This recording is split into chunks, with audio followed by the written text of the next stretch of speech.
Welcome to Harish academy YouTube and online classes. ఈరోజు మనం జామెట్రీలో third video discuss చేస్తున్నాం. ఇది చాలా చాలా ఇంపార్టెంట్. సో ఫస్ట్ వీడియోలో మనము బేసిక్స్ నేర్చుకున్నాం, సెకండ్ వీడియో కూడా బేసిక్స్ నేర్చుకున్నాం, అండ్ థర్డ్ వీడియోలో we going to learn about triangle and triangle properties and the centres of triangles ఇవి కూడా నేర్చుకుంటున్నాము.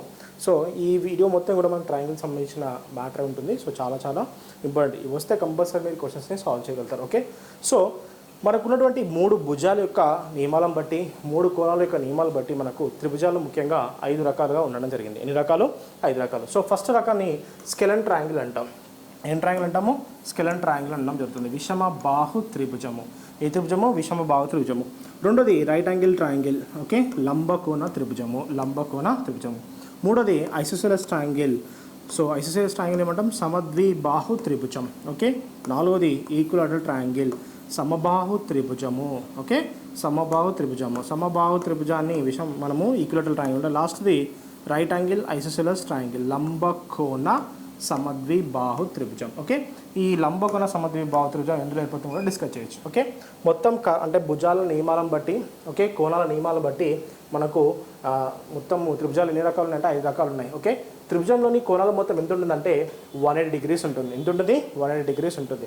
అదేవిధంగా ఎన్ని భుజాలు? మనకు మూడు భుజాలు ఉన్నాయి కాబట్టి ఇందులో వికర్ణాలు ఉంటాయా? ఉండవు. వికర్ణాలు ఉండవు. కేవలం ఎన్ని భుజాలు ఉన్నాయి? 3 భుజాలు ఉన్నాయి కాబట్టి వికర్ణాలు ఎన్ని ఉంటాయి? వికర్ణం. సో త్రిభుజంలోని వికర్ణాల సంఖ్య ఎంత? 0. ఓకే, త్రిభుజం అంటే క్వశ్చన్ ఇస్తాడు, త్రిభుజంలో ఎన్ని వికర్ణాలు ఉంటాయి? సో వికర్ణాలు ఎన్ని ఉంటాయి? 0 ఉంటాయి. త్రిభుజంలో వికర్ణాల సంఖ్య ఎంత అండి? 0 ఉంటాయి. ఓకే, సో వికర్ణాలు ఉండాలంటే కనిష్టంగా ఎన్ని భుజాలు ఉండాలి? 4 భుజాలు ఉండాలి. ఓకే, సో మనకు ఒక త్రిభుజంలో ఏర్పడే కర్ణాల సంఖ్య ఎంత? కర్ణము. సో కర్ణము అంటే మనకు ఆ బార్డర్ అంటాం. Okay, we can call border. Okay, so కర్ణము. సో కర్ణం ఎంత ఉంటుంది? 1 ఉంటుంది. అది కర్ణాలు ఎందులో ఏర్పడుతుంది? లంబకోణ త్రిభుజంలో మనకు కర్ణాలు ఏర్పడడం జరుగుతుంది. ఓకే, సో మనకు త్రిభుజాలు మొత్తం ఎన్ని ఉన్నాయి? మనకు 5 రకాల త్రిభుజాలు ఉన్నాయి. సో 5 రకాల త్రిభుజాల గురించి మనం డీటెయిల్గా డిస్కస్ చేద్దాం. ఓకే, సో మరి ఈ త్రిభుజాలకు సంబంధించిన విషయం ఇది. ఓకే, మనకు త్రిభుజాలు ఏర్పడాలంటే ఖచ్చితంగా మనకు ఒక ప్రాపర్టీ, మనకు కొన్ని ప్రాపర్టీస్ ఉంటాయి. త్రిభుజాలు ఇష్టం అంటే ఏర్పడతాయి అంటే అలా ఏర్పడవు మనకు. ఓకే, సో ఎలా ఏర్పడతాయో చూద్దాం. త్రిభుజాలు ఏర్పడే విధానం చూద్దాం. Okay,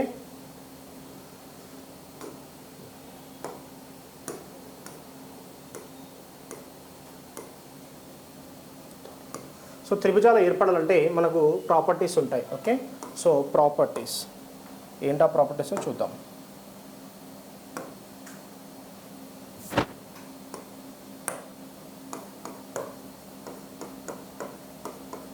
properties to build triangle. Okay, ఒక త్రిభుజం ఏర్పడడానికి నియమం ఏంటో చూద్దాం. ఓకే, సో త్రిభుజం ఏర్పడడానికి నియమాలు ఏంటో చూద్దాం. ఫస్ట్ త్రిభుజాన్ని నోటీస్ చేయడం ఎలా? ఒక త్రిభుజాన్ని నోటీస్ చేయడం ఎలా? ఓకే, దీన్ని ఏ అని తీసుకుంటున్నారు, దీన్ని బి అని తీసుకుంటున్నారు, దీన్ని సి అని తీసుకుంటున్నారు. ఓకే, సో ఇది మనకు సి.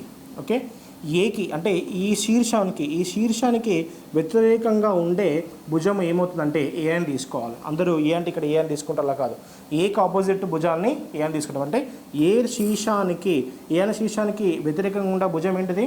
స్మాల్ ఏ అవుతుంది. బి శీర్షానికి వ్యతిరేకంగా ఉండే భుజం ఏమవుతుంది? స్మాల్ బి అవుతుంది. సి శీర్షానికి వ్యతిరేకంగా ఉండే భుజం ఏమవుతుంది? స్మాల్ సి అవుతుంది. ఏమవుతుంది? స్మాల్ సి అవుతుంది. ఇక్కడ మనకు మొత్తం ఎన్ని భుజాలు ఏర్పడ్డాయి? 3 భుజాలు ఏర్పడ్డాయి. అంటే ఏ శీర్షానికి వ్యతిరేకంగా ఉండే భుజము పేరు ఏంటి అంటాడు? స్మాల్ ఏ అని తీసుకోవచ్చు. బి శీర్షానికి వ్యతిరేకంగా ఉండే భుజం పేరేంటిది? Small B. సి శీర్షానికి వ్యతిరేకంగా ఉండే భుజం ఏంటిది? స్మాల్ సి అని తీసుకోవడం జరుగుతుంది. మరి త్రిభుజం ఏర్పడాలంటే రూల్ నెంబర్ 1, త్రిభుజం ఏర్పడాలంటే ఏవైనా 2 భుజాల మొత్తం, అవునా? ఫస్ట్ నియమం, ఏవైనా 2 భుజాల మొత్తం ఖచ్చితంగా 3వ భుజం కన్నా ఎక్కువ ఉండాలి. ఎన్ని భుజం కన్నా ఎక్కువ ఉండాలి? 3వ భుజం కన్నా ఎక్కువ ఉండాల్సి వస్తుంది. అంటే ఏంటి? సో బి ప్లస్ చూడండి, A plus B more than C, or B plus C more than A, or C plus A more than B. So ఇది మనకు సంబంధించిన ఫస్ట్ నియమం, అవునా? సో త్రిభుజంలోని ఏవైనా 2 భుజాలు మొత్తం ఖచ్చితంగా ఎన్నో భుజం కన్నా ఎక్కువ ఉండాలి? 3వ భుజం కన్నా ఎక్కువ ఉండాలి. అక్కడ మనకి ఏం ఏర్పడుతుంది? త్రిభుజం ఏర్పడుతుంది. ఫస్ట్ నియమం. ఓకే, సో త్రిభుజాలు ఏర్పడాలంటే ఏం చెప్పాను? ఏవైనా 2 భుజాల మొత్తం ఎన్నో భుజం కన్నా ఎక్కువ ఉండాలి?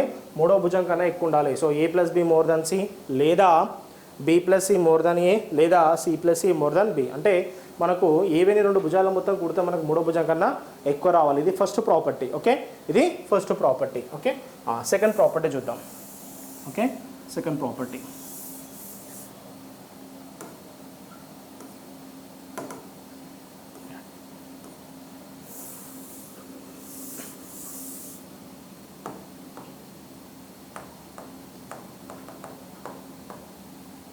ఓకే, సెకండ్ ప్రాపర్టీ చూద్దాం.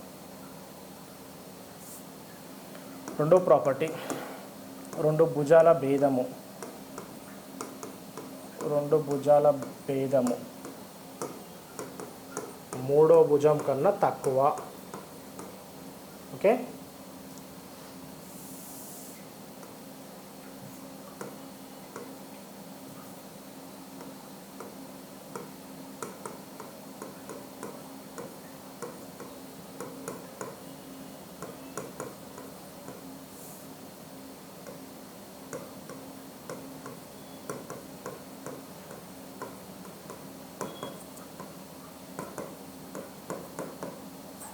ఓకే. సో మూడో భుజము రెండు భుజాల మధ్య భేదం కన్నా ఏంటిది ఎక్కువగా ఉంటుంది. అంటే చూద్దాం, A more than B minus C, next B more than C minus A and C more than A minus B. Okay, so ఇది మనకు రెండో నియమం. ఓకే, రెండో నియమం ఏంటంటే రెండు భుజాల మధ్య భేదము దేనికన్నా ఎక్కువ ఉంటుంది, మూడో భుజం రెండు భుజాల మధ్య భేదం దేనికన్నా తక్కువ ఉంటుంది, మూడో భుజం కన్నా తక్కువ ఉంటుంది. ఇది మనకు గుర్తుపెట్టుకోవాల్సిన మేజర్ పాయింట్. ఇలా ఉంటేనే మనకు ప్రాపర్టీస్ అంటే త్రిభుజం అనేది ఏర్పడడం జరుగుతుంది. ఫస్ట్ ప్రాపర్టీ ఏం చెప్పాను, సో రెండు భుజాల మొత్తం A plus B more than third భుజము. Okay, so B plus C more than third భుజము, C plus A more than third భుజము బి. సో ఇది ఫస్ట్ ప్రాపర్టీ.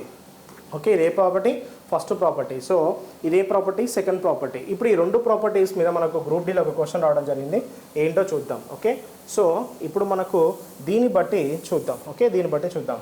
సో క్రింది వాటిలో ఏది నిజం? A comma B comma C త్రిభుజ భుజాలైనప్పుడు. Okay, so first A, option A. So A plus B.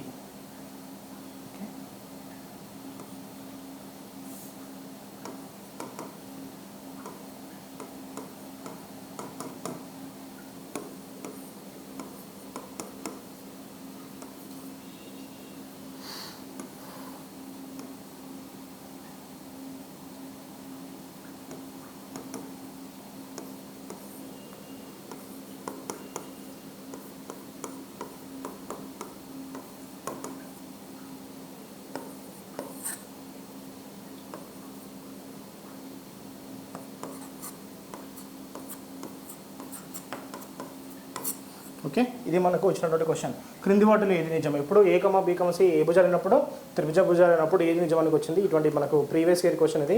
So ఈ క్వశ్చన్ బేసిస్గా ఇక్కడ మనము ఆన్సర్ సాల్వ్ చేయడానికి ట్రై చేద్దాం. ఓకే, ఆన్సర్ చేయడానికి ట్రై చేద్దాం. ఓకే, సో చూద్దాం. ఓకే, సో ఫస్ట్ చూద్దాం. సో ఇక్కడ మీకు ఎగ్జాంపుల్ ఏంటంటే డయాగ్రామ్ ప్రకారం పోదాం. ఓకే, డయాగ్రామ్ ప్రకారం పోదాం. This is A and this is B. Okay, this is C. Okay,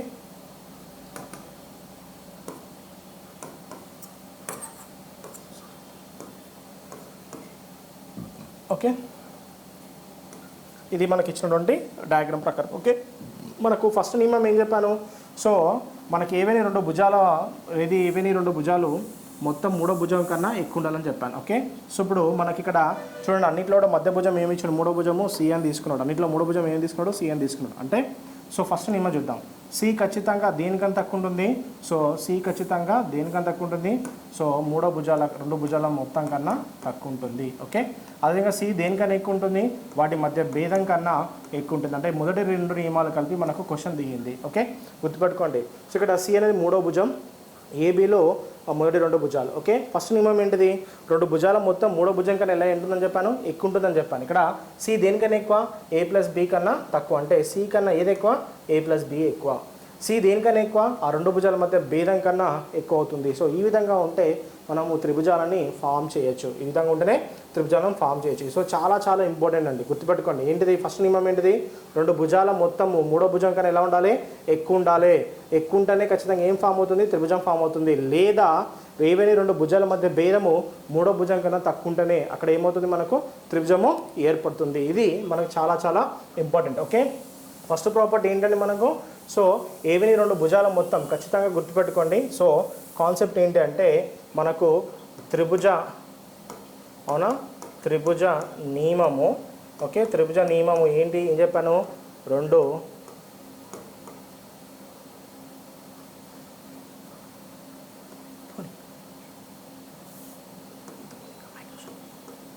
భుజాల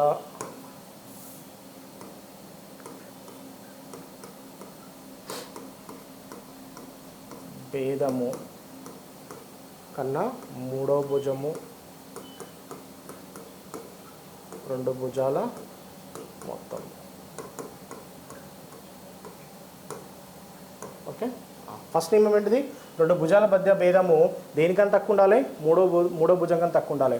మూడో భుజం దేనికన్నా తక్కువ ఉండాలి, రెండు భుజాల మొత్తం కన్నా తక్కువ ఉండాల్సి వస్తుంది. ఓకే, ఫర్ ఎగ్జాంపుల్ నేను భుజాలు తీసుకున్నాను 5, 6. ఓకే, 5 + 6 అండ్ నేను ఇప్పుడు తీసుకుంటున్నాను 11 తీసుకున్నాను. ఓకే, లేదా 12 తీసుకున్నాను. సో 5, 6, 11 ఇది త్రిభుజం ఏర్పడుతుందంటే చూద్దాం. సో రెండు భుజాల మొత్తం 5 + 6. ఓకే, మూడో భుజం ఏంటిది 11. ఓకే, మూడో భుజం ఏంటిది 11. ఈ రెండు కూడా ఏమైనా ఖచ్చితంగా సమానమైనవి. సమానమైతే త్రిభుజం ఏర్పడుతుందంటే ఏర్పడదు. సో త్రిభుజం ఏర్పడుతుందంటే ఏర్పడదు. కొందరు ఇలా చెక్ చేస్తారు. So 6 + 11 is 6 + 11. ఇక్కడ చూసే విధానం ఎలా చూడాలంటే ఖచ్చితంగా మూడో భుజము పెద్దగా ఉండేటట్టు చూసుకోండి. ఓకే, సో మూడో భుజము, అవునా, ఎలా ఉండేది తీసుకురండి, పెద్దది తీసుకోండి చేయండి. ఓకే, పెద్దది తీసుకొని చేయండి. ఇందాక ఏం తీసుకున్నాను, 5, 6 అండ్ 11. సో పెద్ద భుజం ఏంటిది 11. 11తో కంపేర్ చేద్దాం. 5 + 6 11తో కంపేర్ చేస్తే రెండు కూడా ఏమైనాయి, సమానమైనవి. సో త్రిభుజం ఏర్పడుతుందా, ఏర్పడదు. వీటిని సరేకియాలు అంటాము. ఏమంటాము, సరేకియాలు అనడం జరుగుతుంది. ఓకే, సరేకియాలు అంటాం. సో ఖచ్చితంగా మూడో భుజం పెద్దది ఉండేటట్టు తీసుకొని చేయండి, ఈజీగా మీరు క్లారిఫై చేయొచ్చు. సో చాలామందికి డౌట్ వస్తూ ఉంటుంది, ఇట్లా ఉన్నప్పుడు మన ప్రాబ్లం అవుతుంది కదా సార్ అని వాళ్ళు ఇబ్బంది పడుతూ ఉంటారు. సో దాని గురించి నేను ఇంకోటి థర్డ్ నియమం కూడా చెప్తున్నాను, ఏంటో చూద్దాం. థర్డ్ ప్రాపర్టీ ఏంటి, థర్డ్ ప్రాపర్టీ ఏంటంటే అర్ధ చుట్టుకొలత దేనికన్నా ఎక్కువ ఉండాలంటే మూడో భుజం పెద్ద భుజం కన్నా ఎక్కువ ఉండాలి. దేనికన్నా ఎక్కువ ఉండాలి, పెద్ద భుజం కన్నా ఎక్కువ ఉండాలి. ఉంటే ఖచ్చితంగా ఏం ఏర్పడుతుంది, త్రిభుజం ఏర్పడుతుంది. సో ఇందాక మీకు వచ్చింది 5, 6, 11. ఓకే, సో చాలామంది బేసిక్స్ని కరెక్ట్గా నేర్చుకోకపోవడం వల్ల ఇబ్బంది పడుతూ ఉంటారు. ఓకే, సో ఇక్కడ కంపారిజన్ అందరూ ఏం చేస్తారు, ఫర్ ఎగ్జాంపుల్ మీరు 6 and 11 తీసుకుంటే 6 and 11 తీసుకుంటే ఖచ్చితంగా అది 5 కన్నా ఎక్కువ వస్తుంది కదా అని బ్లైండ్గా మీరు ఆన్సర్ పెడతా ఉంటారు. ఓకే, ఇది తప్పు, గుర్తుపెట్టుకోవాల్సిన విషయం. అందుకే చాలామంది కన్ఫ్యూజ్ అవుతూ ఉంటారు. సో ఇక్కడ మన టెక్స్ట్ బుక్లో నేను చెప్పినట్టు ఉంటుంది. మరి ఇప్పుడు ఎలా గుర్తుపెట్టుకోవాలంటే రెండు భుజాల మొత్తం. ఓకే, రెండు భుజాల మొత్తం. సో ఖచ్చితంగా దేనికి ఉండాలి, పెద్ద భుజం కన్నా ఎలా ఉండాలి, ఎక్కువ ఉండాలి. సో ఇది మీరు రాసుకునే పద్ధతి. ఓకే, ఇది రాసుకునే పద్ధతి. ఓకే, సో ఇందాక రాసుకుంటే కన్ఫ్యూజ్ అవుతారు, ఇలా ప్రాక్టీస్ చేస్తే మీకు ఈజీగా గుర్తుపెట్టుకుంటారు. ఓకే, సో రెండు భుజాలు మొత్తం దేనికన్నా ఎక్కువ ఉంటుంది, పెద్ద భుజం కన్నా ఎక్కువ ఉంటుంది. సో ఇది వెరీ వెరీ ఇంపార్టెంట్. సో రెండు భుజాల భేదము దేనికంత ఎక్కువ ఉంటుంది, పెద్ద భుజం కన్నా తక్కువ. ఓకే, పెద్ద భుజం కన్నా తక్కువ. సో ఇది గుర్తుపెట్టుకోవాల్సిన మేజర్ పాయింట్. ఓకే, సో ఇలా గుర్తుపెట్టుకుంటే మీకు ఈజీగా గుర్తుంటుంది. లేదు ఇలా గుర్తుపెట్టుకుంటే అర్ధ చుట్టుకొలత అంటే చుట్టుకొలత అంటే ఏంటిది, భుజాల మొత్తము. చుట్టుకొలత అంటే ఏంటి, భుజాల మొత్తాన్ని.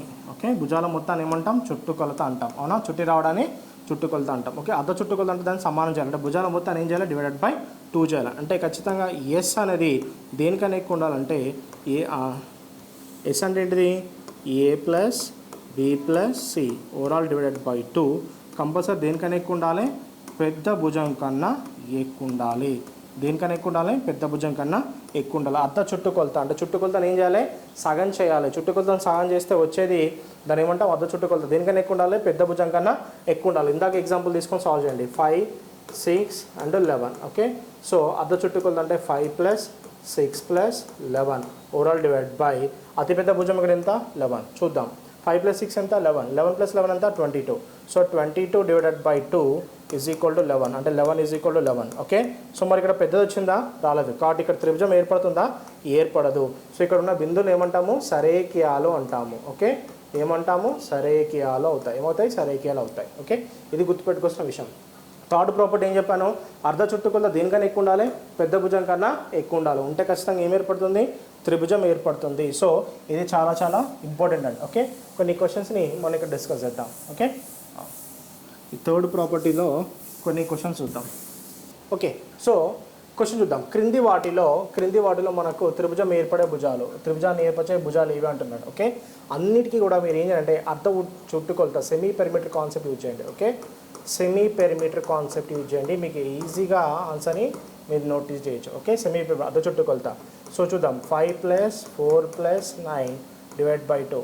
అతిపెద్ద భుజం ఏంటిది, 9.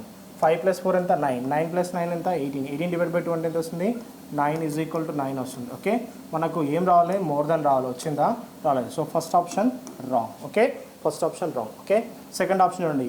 సో 3 + 7 ఎంత, 10. 3 + 7 ఎంత, 10. 10 + 12 ఎంత, 22. ఓకే, 22 డివైడ్ బై 2 అంటే ఎంత వస్తుంది, 11 వస్తుంది. సో ఇది కూడా కాదు. ఓకే, ఎందుకంటే చూడండి 3 + 7 + 12 డివైడెడ్ బై 2 మోర్ దాన్ 12 రావాలి. ఓకే, 3 + 7 ఎంత, 10. 10 + 12 ఎంత, 22.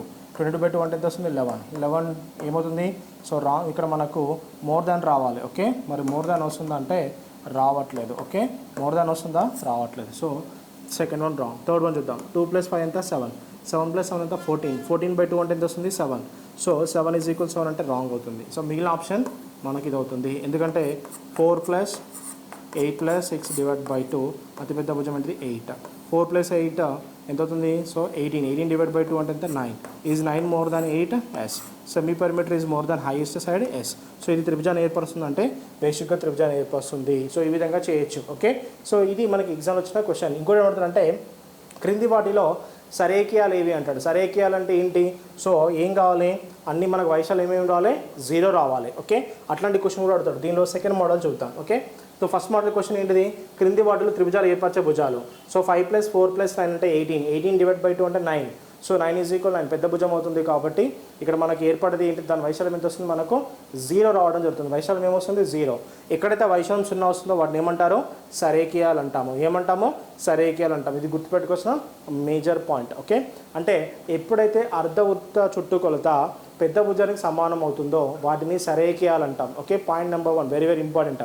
అర్ధవృత్త చుట్టుకొలత దేనికి సమానమైతే, పెద్ద భుజానికి సమానమైతే వాటిని ఏమని పిలవాలి, సరేకియాలని పిలవడం జరుగుతుంది. సో అది గుర్తుపెట్టుకోవాల్సిన మేజర్ పాయింట్. ఓకే, ఇది మనకు యూజ్ చేయాల్సిన very very important concept. Okay, so ఇది మనకి ఏ కాన్సెప్ట్, థర్డ్ కాన్సెప్ట్. ఓకే, గుర్తుపెట్టుకోవాల్సిన major important points. Okay, next నియమం త్రిభుజంలో 4th rule. Okay, third rule అయిపోయింది. Let's go for 4th rule. Okay,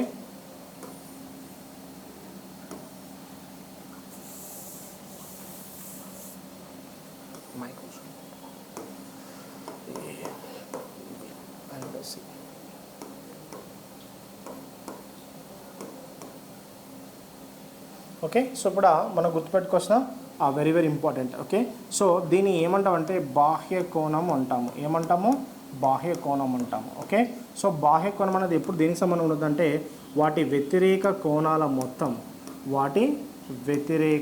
కోణాల మొత్తానికి సమానం అవుతుంది. దీనికి సమానం అవుతుంది, వ్యతిరేక కోణాల మొత్తానికి సమానం అవుతుంది.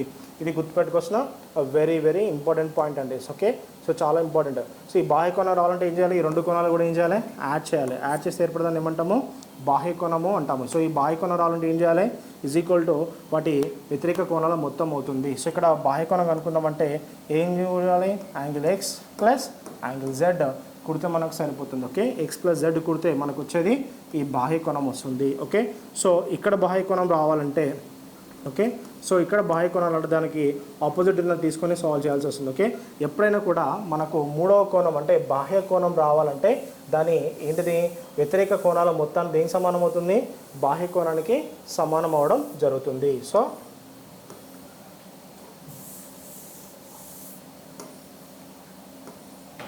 ఏ అండ్ బి అండ్ సి. ఇక్కడ నువ్వు యాంగిల్ ఎక్స్ కనుక్కుందాం అనుకుంటున్నావు.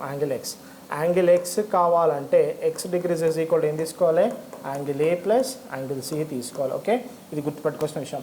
ఇక్కడి కోణం అంటే ఈ కోణం రావాలంటే ఖచ్చితంగా ఏం చేయాలి, angle A plus angle C కలిపితే మనకు వస్తుంది. ఓకే, సో ఇది గుర్తుపెట్టుకోవాల్సిన మేజర్ పాయింట్. ఓకే, అదేవిధంగా ఈ కోణం మొత్తం కూడా ఎన్ని డిగ్రీలు అవుతుంది, 180 డిగ్రీలు అవుతుంది. ఏమవుతుంది, 180 డిగ్రీలు అవుతుంది.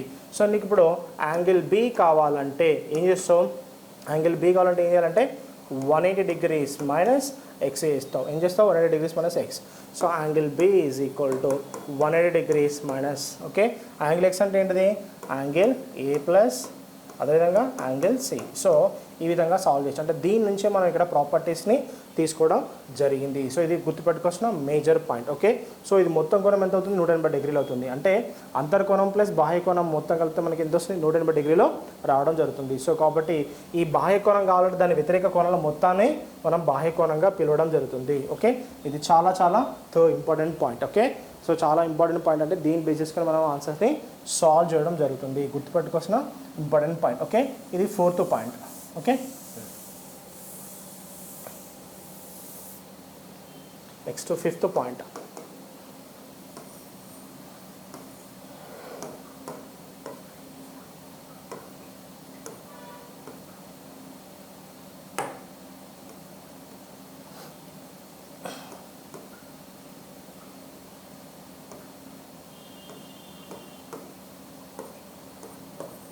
ఓకే, సో ఇన్ ట్రయాంగిల్ ఏబిసిలో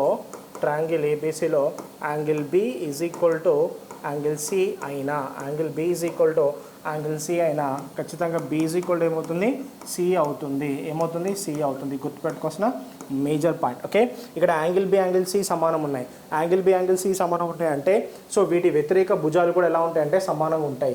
ఏవైతే కోణాలు సమానం ఉంటాయో గుర్తుపెట్టుకోండి. సో 5th పాయింట్, ఏవైతే 2 కోణాలు సమానం ఉంటాయో ఆ 2 కోణాల వ్యతిరేక భుజాలు కూడా ఎలా ఉంటాయి, సమానం ఉంటాయి. ఓకే, పాయింట్ రాసుకోండి. త్రిభుజంలోని ఏవైనా 2 కోణాలు సమానం అవుతే వాటి వ్యతిరేక భుజాలు కూడా ఎలా ఉంటాయి, సమానంగా ఉంటాయి. సో బికి వ్యతిరేక భుజం ఏంటిది, ఏసీ. ఓకే, ఏంటిది, ఏసీ. Okay, AC.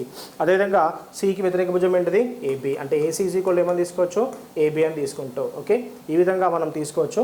యాంగిల్ భుజం బి ఈజ్ ఈక్వల్ టు భుజం సి అంటాం. సో త్రిభుజంలోని ఏవి 2 కోణాలు సమానమైన వాటి వ్యతిరేక భుజాలు కూడా ఎలా ఉంటాయి, సమానంగా ఉండడం జరుగుతుంది. సో ఇది పాయింట్ నెంబర్ 5th పాయింట్, చాలా చాలా ఇంపార్టెంట్. ఓకే, నెక్స్ట్ అదేవిధంగా 6th పాయింట్.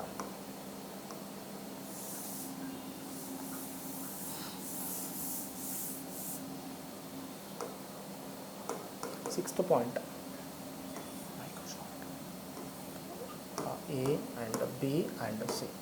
So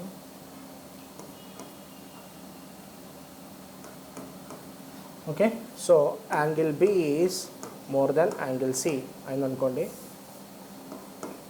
ట్రయాంగిల్ ఏబిసిలో angle B is more than angle C అయినా ఖచ్చితంగా ఏమవుతుందంటే B is more than C అవుతుంది. B is more than C. Bకి ఎదురుగా ఉంది B అవుతుంది, Cకి ఎదురుగా ఉంది C అవుతుంది, B అండ్ ఇదేమవుతుంది, A అవుతుంది.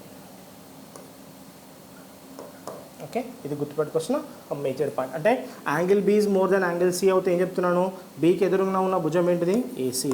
So AC is compulsory more than ఏమవుతుంది, ఏబి అవుతుంది. సో ఇది గుర్తుపెట్టుకోవాల్సిన మేజర్ పాయింట్. అంటే ఇక్కడ మనం బి అని తీసుకుంటాం. ఓకే, సో ఎప్పుడైతే ఒక త్రిభుజంలోని రెండు కోణాలు ఇచ్చి అతిపెద్ద కోణం ఇచ్చిన అనుకోండి, ఈ కోణాన్ని కలిగి ఉన్న భుజము కూడా మనకు పెద్దదిగా ఉంటుందన్న విషయాన్ని మీరు గుర్తుపెట్టుకోండి. సో చాలా చాలా ఇంపార్టెంట్ మనకు. అంటే ఇది కోణం పెరిగే కొద్దీ, అంటే ఇప్పుడు ఇది కోణం పెరుగుతుంది. సో ఇప్పుడు మనం కోణం తక్కువ ఉందనుకో ఇలా ఉంటుంది, ఇది కోణం తక్కువ కాబట్టి ఇలా ఉంది. ఇప్పుడు కోణం ఎక్కువ ఉందనుకోండి ఇలా అవుతుంది. అంటే ఇప్పుడు నెక్స్ట్ ఇది కలిపి భుజం ఏమవుతుందంటే ఇంకెక్కువ దూరం పోవాల్సి వస్తుంది. చూడండి ఇలా భుజం పెరిగే కొద్దీ వీటి మధ్య దూరం కూడా పెరుగుతుంది, భుజం తగ్గే కొద్దీ వీటి మధ్య దూరం కూడా ఏమవుతూ ఉంటుంది, మనకు తగ్గుతూ ఉంటుంది. ఓకే, అంటే ఈ భుజం పెరిగిందంటే దాన్ని ఎదురుగా కోణం పెరిగిందంటే దాని ఎదురుగా భుజం కూడా ఏమవుతుంది, పెరుగుతుంది. So point, important point. ఒక కోణం పెరిగే కొద్దీ దాని ఎదుట భుజం కూడా ఏమవుతుంది, పెరుగుతుంది. పెరుగుతుంది. ఈ కోణం పెరిగే కొద్దీ ఈ భుజం ఏమవుతూ ఉంటుంది, పెరుగుతూ ఉంటుంది. సో ఇది వెరీ వెరీ ఇంపార్టెంట్ పాయింట్. అంటే టెక్స్ట్ బుక్లో ఇలా ఉంటుంది, అక్కడికే వదిలేస్తాం. కానీ దీని నుంచి నువ్వు అనలిటికల్గా చేయాల్సిన ప్రశ్న ఏంటిదంటే ఒక కోణం పెరిగే కొద్దీ దాని ఎదురు భుజం ఏమవుతుంది అంటాడు, దాని ఎదురు భుజం ఏమవుతుంది, పెరుగుతూ ఉంటుంది. సో ఇది చాలా చాలా ఇంపార్టెంట్ పాయింట్. అందుకే చూడండి అన్నిటికన్నా అతిపెద్ద భుజం కర్ణం అంటాం. ఎందుకంటే కర్ణం అంటే అతిపెద్ద భుజం. ఇక్కడ లంబకోణ త్రిభుజంలో అతిపెద్ద భుజం ఎంత, ఇక్కడ 90 degrees. ఓకే, దీనికి ఎదురుగా భుజం ఏంటిది, కర్ణం. అందుకే కర్ణం అన్నిటికన్నా పెద్దగా ఉంటుంది, గుర్తుపెట్టుకోవాల్సిన విషయం. ఓకే, కోణం పెరిగే కొద్దీ కోణానికి అభిముఖంగా ఉన్న భుజం ఏమవుతుంది, పెరుగుతుందా, తగ్గుతుందా, సమానం అవుతుందా అంటాడు. ఏమవుతుంది, పెరుగుతుంది. ఈ భుజం పెరిగి ఈ కోణం పెరిగింది, ఈ భుజం ఏమవుతుంది, ఆటోమేటిక్గా పెరుగుతూ ఉంటుంది. సార్ ఇవన్నీ కూడా నేర్చుకొని చేస్తే క్వశ్చన్స్ ఈజీగా సాల్వ్ చేయగలుగుతామంటే 100%. ఎందుకంటే మీరు టెక్స్ట్ బుక్లో ఇది చదువుతారు, ఇది చదివి నేను క్వశ్చన్లోకి వెళ్తాం. So no use. దాన్ని అనలిటిక్గా చేయాలి. ఏమైనా అనలిటిక్గా చేయాలి. ఇక్కడ అరే కోణం పెరిగింది, కోణం పెరిగి దాని ఎదురు భుజం ఏమైంది, ప్రవర్తన అది పెరుగుతూ ఉంటుంది. సో ఇది గుర్తుపెట్టుకోవాల్సిన major important point. Okay, so మనకు ఈ ప్రాపర్టీస్ అంటే ట్రయాంగిల్ ఉన్నటువంటి ఈ ప్రాపర్టీస్ కనుక మీకు వచ్చి ఉంటే క్వశ్చన్స్ని ఈజీగా సాల్వ్ చేయడం జరుగుతూ ఉంటుంది. ఓకే, ఇది మనకు ఉన్నటువంటి properties. Okay, so first scalene triangle, విషమ బాహు త్రిభుజము. విషమ బాహు త్రిభుజం అంటే ఏ ఒక్క భుజం కూడా మనకు సమానం లేకపోతే వాటిని ఏమంటాము, విషమ బాహు త్రిభుజం అంటాం. ఓకే, సో విషమ బాహు త్రిభుజాల్లో 3 కోణాలు ఓకే ఖచ్చితంగా ఎలా ఉంటాయట, 3 కోణాలు 3 భుజాలు ఎలా ఉంటాయి, అసమానంగా ఉంటాయి. అంటే ఏ కోణం కూడా మనకు సమానం ఉండదు, ఉండకపోతే వాటిని ఏమంటారు, సో విషమ బాహు త్రిభుజాలు అని పిలవడం జరుగుతుంది. విషమ బాహు త్రిభుజాలలో గుర్తుపెట్టుకోండి, ఏ భుజాలు కూడా సమానంగా ఉండవు, ఏ కోణాలు కూడా సమానం ఉండవు. ఓకే, మళ్ళీ దీనిలో 3 రకాలు ఉన్నాయి. ఏంటి అంటే మనకు విషమ బాహు త్రిభుజాలు 3 రకాలు ఏంటంటే మళ్ళీ లంబకోణ త్రిభుజం అంటాము, అదేవిధంగా అధిక కోణ త్రిభుజం అంటాము, అల్పకోణ త్రిభుజం అంటాం. ఓకే, సో ఇది మనకు విషమ బాహు త్రిభుజంలో మళ్ళీ 3 రకాలు ఉన్నాయి. ఏంటి, లంబకోణ త్రిభుజము, తర్వాత అధిక కోణ త్రిభుజము, అల్పకోణ త్రిభుజం అంటాం. ఓకే, అంటే అధిక కోణం అంటే మనకు 90 degrees కన్నా ఎక్కువ ఉంటాయి. ఎన్ని డిగ్రీల కన్నా ఎక్కువ ఉంటాయి, 90 degrees కన్నా ఎక్కువ ఉంటే ఖచ్చితంగా దాన్ని ఏమంటాం, అధిక కోణ త్రిభుజము అంటాము, అధిక కోణ త్రిభుజం అంటాం. ఏ త్రిభుజంలో అయితే ఒక కోణము 90 degrees కన్నా ఎక్కువ ఉంటుందో అలా ఏర్పడే త్రిభుజాన్ని ఏమంటాం, అధిక కోణ విషమ బాహు త్రిభుజం అంటాం. ఓకే, గుర్తుపెట్టుకోవాల్సిన మేజర్ పాయింట్. దానికన్నా తక్కువ ఉంటే 90 degrees కన్నా తక్కువ ఉందనుకోండి దాన్ని అల్పకోణ విషమ బాహు త్రిభుజం అంటాము.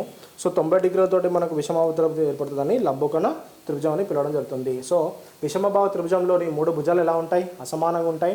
3 కోణాలు కూడా ఎలా ఉంటాయి, అసమానంగా ఉండడం జరుగుతుంది. So angle A is not equal to angle B, angle B is not equal to angle C. అదేవిధంగా AB is not equal to BC and BC is not equal to CA అవుతుంది. సో దీన్ని ఏమని పిలుస్తాము, విషమ బాహు త్రిభుజం అంటాము.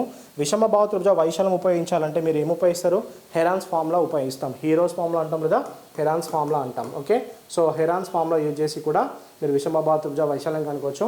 Under root of S into S minus A into S minus B into S minus C అంటాం. ఓకే, ఇది విషమ బాహు త్రిభుజ వైశాల్యము. మెన్సురేషన్ 2D and 3Dలో మనం డీటెయిల్గా డిస్కషన్ జరిగింది. ఓకే, సో ఇది మనకు విషమ బాహు త్రిభుజం. ఓకే, నెక్స్ట్ చూద్దాం. సో నెక్స్ట్ మనకు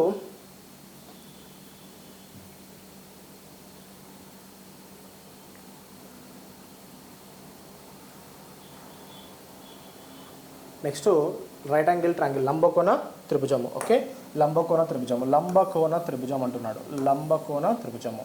so A and B and C. Okay, so దీని ఎత్తు అని పిలవాలి, దీన్ని ఏమని పిలుస్తాము, కర్ణం అని పిలుస్తాము, దీన్ని ఏమని పిలుస్తాము, భూమి అని పిలవడం జరుగుతుంది. ఓకే, భూమి అని జరుగుతుంది. రైట్ యాంగిల్ ట్రయాంగిల్, లంబకోణ త్రిభుజము.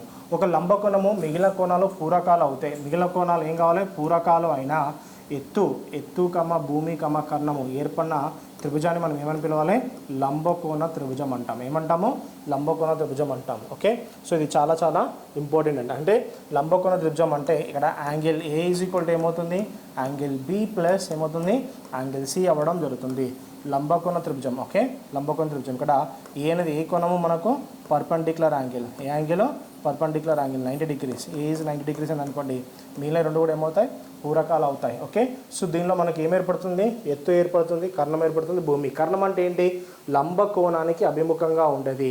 లంబ కోణానికి అభిముఖంగా ఉండే కోణాన్ని ఏమని పిలవాలి మీరు, కర్ణం అని పిలవాలి. ఓకే, లంబ కోణానికి అభిముఖంగా ఉండే భుజాన్ని ఏమని పిలవాలి, కర్ణం అని పిలుస్తూ ఉంటాం. ఓకే, సో కర్ణం స్క్వేర్ ఈజ్ ఈక్వల్ ఉంటుంది భూమి స్క్వేర్ ప్లస్ ఎత్తు స్క్వేర్. ఎత్తు స్క్వేర్ని మనం ఇంగ్లీష్లో పర్పెండిక్యులర్ అని పిలుస్తున్నాం కాబట్టి పీతో చూపించండి. ఓకే, పర్పెండిక్యులర్, హైట్ అని కాకుండా, ఎందుకంటే ఇక్కడ కర్ణం అంటే ఇంగ్లీష్లో హైపోటినస్ అంటాం కాబట్టి హెచ్తో చూపెడతాం కాబట్టి మీరు ఇక్కడ భూమిని ఇంగ్లీష్లో బేస్ అంటాం బీతో చూపెట్టాలి, ఎత్తుని పర్పెండిక్యులర్ పీతో చూపెట్టండి, కర్ణం హైపోటినస్ హెచ్తో చూపెట్టండి. అంటే H square is equal to ఏమవుతుంది మనకు, బీ స్క్వేర్ ప్లస్ ఏమవుతుంది, పీ స్క్వేర్ అవ్వడం జరుగుతుంది. ఓకే, ఇన్ సెంటర్ వచ్చినప్పుడు, okay, in centre radius, in radius వచ్చినప్పుడు, అవుటర్ రేడియస్ వచ్చినప్పుడు, సర్కమ్ రేడియస్ ఇన్ రేడియస్ వచ్చినప్పుడు మనం బాగా ఉపయోగిస్తాం. అక్కడ దాకా మనం ఇంకా పోలేదు. త్రిభుజాలు అయిపోయిన తర్వాత ఇన్ రేడియస్, అంతర్వృత్త వ్యాసార్థము, బాహ్యవృత్త వ్యాసార్థము ఎట్లా ఏర్పడతాయి, పరివృత్త వ్యాసార్థం అంటాడు. పరివృత్త వ్యాసార్థం కనుకోండి, అంతర్వృత్త వ్యాసార్థం కనుకోమంటాడు లంబకోణ త్రిభుజంలో. కంపల్సరీ క్వశ్చన్, అది లేకుండా క్వశ్చన్ పేపర్ ప్రిపేర్ చేయడం. సో అవి రావాలంటే ఇవి బేసిక్స్ నేను చెప్తాను. ఓకే, సో గుర్తు లంబకోణ త్రిభుజం అంటే ఏంటిది, ఒక లంబకోణం మిగిలిన కోణాలు ఏం కావాలి, పూరకాలు కావాలి. ఏం కావాలి, పూరకాలు. అంటే మిగిలిన కోణాలు మొత్తం ఏం కావాలి, 90 degrees కావాలి. సో అలా ఉంటే ఏర్పడే త్రిభుజాన్ని ఏమంటాము, లంబకోణ త్రిభుజం అంటాం. ఓకే, గుర్తుపెట్టుకోండి. ఇలా ఓడిస్తాడు, ఏ త్రిభుజంలోని ఏ రెండు కోణాలు కూడా పూరకాలైనా, ఏ రెండు కోణాలు మొత్తం పూరకాలైనా అటువంటి త్రిభుజాన్ని ఏమని పిలవాలి, లంబకోణ త్రిభుజం. వాడు వెరైటీ ఇస్తాడు, మీరు లంబకోణం 90 degrees చదివి వదిలేస్తారు. ఇప్పుడు ఇలా ఉంది, ఇస్తాడు ఇలా, త్రిభుజంలోని రెండు కోణాల మొత్తం పూరకమైన ఆ త్రిభుజాన్ని ఏమని పిలవాలి, లంబకోణ త్రిభుజం అని పిలవడం జరుగుతుంది. So very very important. Okay, గుర్తుపెట్టుకోవాల్సిన మేజర్ పాయింట్. ఓకే, ఒక త్రిభుజంలోని రెండు కోణాల మొత్తం పూరకాలు అయినా ఏర్పడే త్రిభుజం ఏ త్రిభుజము, లంబకోణ త్రిభుజము. ఏ త్రిభుజము, లంబకోణ త్రిభుజం. సో వెరీ వెరీ ఇంపార్టెంట్ అండి, గుర్తుపెట్టుకోవాల్సిన పాయింట్. అర్థమైందా? సో ఇది మనము లంబకోణ త్రిభుజాన్ని నేర్చుకునే విధానం. ఓకే, చలో next point. Okay, right angle triangle తర్వాత isosceles triangle. So isosceles triangle అంటే సమద్వి, ఐసో అంటే రెండు సమానం ఉంటుంది, ఐసో. ఓకే, సమద్వి బాహు త్రిభుజము. ఓకే, సో సమద్వి బాహు త్రిభుజం అంటే ఏవేని రెండు భుజాలు లేదా రెండు కోణాలు సమానం ఉంటే, రెండు భుజాలు రెండు కోణాలు సమానం ఉంటే వాటిని ఏమంటాము, ఖచ్చితంగా ఆ సమద్వి బాహు త్రిభుజం అంటాము. ఇక్కడ గుర్తుపెట్టుకోవాల్సిన వెరీ ఇంపార్టెంట్, ఏ రెండు భుజాలు అయితే సమానం ఉంటాయి, ఇప్పుడు ఈ భుజం సమానం ఉంది, ఈ కోణం సమానం ఉంది, ఈ కోణం సమానం ఉంది. ఓకే, ఈ కోణానికి ఎదురుగున్న భుజం, ఈ కోణానికి ఎదురుగున్న భుజం. ఓకే, సో యాంగిల్ ఏకి అభిముఖంగా, యాంగిల్ ఏకి అభిముఖంగా ఉన్న భుజం ఏంటిది, బీసీ. Okay, BC. అదేవిధంగా యాంగిల్ బికి అభిముఖంగా ఉన్న భుజం ఏంటిది, ఏసీ. ఈ రెండు కూడా ఎలా ఉంటాయి, సమానంగా ఉంటాయి. ఎలా ఉంటాయి, సమానంగా ఉంటాయి. So very very important point అండి. ఓకే, సో యాంగిల్ ఏకి అభిముఖంగా ఉన్న భుజం ఏంటిది, సైడ్ బీసీ. యాంగిల్ బీకి ఎదురుగా భుజం ఏంటిది, ఏసీ. ఈ రెండు భుజాలు కూడా ఎలా ఉంటాయి, సమానం ఉంటాయి. అంటే ఫర్ ఎగ్జాంపుల్ ఇక్కడ క్వశ్చన్ గుర్తుపెట్టుకోండి. సో ఇక్కడ మనకు ఏంటంటే యాంగిల్ ఏ యాంగిల్ సి సమానం, యాంగిల్ ఏ యాంగిల్ బి సమానం ఉన్నాయి. సో ఈ యాంగిల్ బీకి ఎదురుగా ఎవరున్నారు, ఏసీ అన్న భుజం ఉంది. అంటే ఈ భుజము ఈ భుజం ఎలా ఉంటాయి, సమానంగా ఉంటాయి. సో వీటిని ఏమని పిలవాలి, సమద్వి బాహు త్రిభుజం అని అంటాము. సమద్వి బాహు త్రిభుజం ఎలా గుర్తుపెట్టుకోవాలంటే ఫర్ ఎగ్జాంపుల్ చూడండి, ఈ కోణం రెండు సమానంగా ఉన్నాయి కాబట్టి ఈ కోణం ఆపోజిట్ ఇగో ఈ భుజము, ఈ కోణం ఆపోజిట్ ఈ భుజం, ఈ రెండు కూడా ఎలా ఉంటాయి, సమానం ఉండడం జరుగుతుంది. దీన్ని ఏమని పిలవాలి, సమద్వి బాహు త్రిభుజం అంటాము. ఓకే, ఏమంటాము, సమద్వి బాహు త్రిభుజం ఉంటుంది. గుర్తుపెట్టుకోవాల్సిన very very important point. Okay, చూద్దాం. ఇప్పుడు ఇది సమానం ఉంది, ఇది సమానం ఉంది. ఓకే, ఇది A and B and C. Okay, చూడండి ఇప్పుడు angle A and angle B సమానం ఉన్నాయి. మరి బీకి ఎదురుగా ఎవరున్నారు, సో బీకి అభిముఖంగా ఎవరున్నారు, ఏసీ ఉన్నారు. అదేవిధంగా ఏకి అభిముఖంగా ఎవరున్నారు, బీసీ ఉన్నారు. సో ఇప్పుడు ఏసీ బీసీ రెండు కూడా ఏమవుతాయి, సమానం అవుతాయి. సో ఈ విధంగా మనం తీసుకోవచ్చు. ఖచ్చితంగా ఇక్కడ ఏర్పడాలని రూల్ ఏం లేదు, మనకి ఎగ్జామ్లో చాలా ఇంపార్టెంట్ మనకి. ఓకే, సో గుర్తుపెట్టుకోవాల్సిన very very important point. Okay, so ఇది మనకు చాలా యూజ్ అవుతూ ఉంటాయి. ఓకే, నెక్స్ట్ మనం గుర్తుపెట్టుకోవాల్సిన త్రిభుజం ఏంటో చూద్దాం, సమబాహు త్రిభుజము. ఓకే, సమబాహు త్రిభుజము. సమబాహు త్రిభుజం అంటే ఏంటో చూద్దాం. Equilateral triangle. ఈక్విలాటరల్ ట్రయాంగిల్ అంటే ఏంటి, సమబాహు త్రిభుజము. ప్రతి కోణము ప్రతి భుజము సమానము. ఓకే, ప్రతి కోణము ప్రతి భుజము సమానము. అదేవిధంగా ఈక్విలాటరల్ ట్రయాంగిల్ ఏంటిది, అల్పకోణ సమబాహు త్రిభుజము. అల్పకోణ సమబాహు త్రిభుజము. అల్పకోణ సమబాహు త్రిభుజము. సమబాహు త్రిభుజము ఎటువంటి త్రిభుజము, అల్పకోణ త్రిభుజము. అల్పకోణ త్రిభుజం ఉదాహరణ అంటాడు. అల్పకోణ త్రిభుజానికి మంచి ఉదాహరణ ఎవరు, సో సమబాహు త్రిభుజం అవుతాడు. ఓకే, అల్పకోణ త్రిభుజానికి మంచి ఉదాహరణ సమబాహు త్రిభుజము. సమబాహు త్రిభుజంలో ప్రతి కోణం ఎన్ని డిగ్రీలు ఉంటుంది, 60 degrees ఉంటుంది. ప్రతి భుజం ఎలా ఉంటుంది, సమానం ఉంటుంది. ఏ ఇది ఏ అండ్ ఇది కూడా ఏ అని తీసుకుంటాం. ఓకే, సో వైశాల్యం వచ్చేసి √3/2 ఏ స్క్వేర్ అంటాము. ఎత్తు √3/2 ఏ ఎత్తు అవుతుంది. ఇది వైశాల్యం అవుతుంది. ఇది ఏముంది పర్పెండిక్యులర్ ఎత్తు అవుతుంది. సో ఇది మనకు చాలా చాలా important. Perimeter. Okay, so perimeter is equal ఏమవుతుంది 3 అవుతుంది. సో హైట్, ఇది హైట్. ఓకే, చుట్టుకొలత. ఓకే, ఎత్తుని మాట భుజం కాబట్టి భుజాన్ని ఎలా గుర్తుపెట్టాలంటే పైన ఒక బార్ ఉంటుంది మనకు, సంయుగ్మ రేఖ అంటే మనకు ఏమంటాము సంయుగ్మం చేయాలి కాబట్టి ఖచ్చితంగా మనం పైన ఒక రేఖ పెట్టాలి. దీన్ని ఎత్తు అంటాం. ఓకే, వైశాల్యం అంటే సో ట్రయాంగిల్ ఉంటుంది. ఓకే, సో ట్రయాంగిల్ ఉండడం జరుగుతుంది. సో వైశాల్యాన్ని ఇలా గుర్తుపెట్టుకోండి. ఇది భుజాన్ని ఇలా గుర్తుపెట్టుకోండి. చుట్టుకొలత అంటే సో రౌండ్ చుట్టుకొలత అని తీసుకోండి. ఓకే, సో మనకు వైశాల్యం ఏంటిది √3/2 ఏ స్క్వేర్. ఎత్తు ఏమవుతుంది √3/2 ఏ అవుతుంది. చుట్టుకొలత ఏమవుతుంది 3 అవుతుంది. ఇది ఏ త్రిభుజము సమబాహు త్రిభుజము. సో వెరీ వెరీ ఇంపార్టెంట్ అండి. వెరీ వెరీ ఇంపార్టెంట్, మనకు చాలా యూజ్ అవుతూ ఉంటాయి. Okay, yeah. నెక్స్ట్ ఏంటిది right angle isosceles triangle. Right angle isosceles triangle. Right angle isosceles triangle లంబకోణ సమద్విబాహు త్రిభుజము. లంబకోణ సమద్విబాహు త్రిభుజం ఎక్కడ ఏర్పడుతుంది అంటాడు. లంబకోణ సమద్విబాహు త్రిభుజం చతురస్రంలో ఏర్పడుతుంది. ఎక్కడ ఏర్పడుతుంది చతురస్రంలో ఏర్పడుతుంది.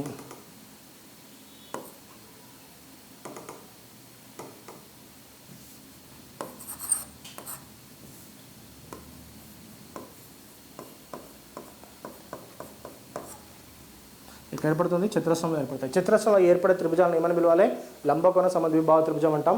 లంబకోణ సమద్విబాహు త్రిభుజంలో ఒక కోణం 90 డిగ్రీలు అవుతుంది. మరో 2 కోణాలు ఎలా ఉంటాయి ప్రతి కోణం 40 డిగ్రీల చొప్పున ఉంటుంది. అలా 2 భుజాలు సమానం అనగా ఎత్తు భూమి ఎప్పుడు ఏం సమానం ఉండాలి ఎత్తు భూమి. క్వశ్చన్ ఇస్తాడు.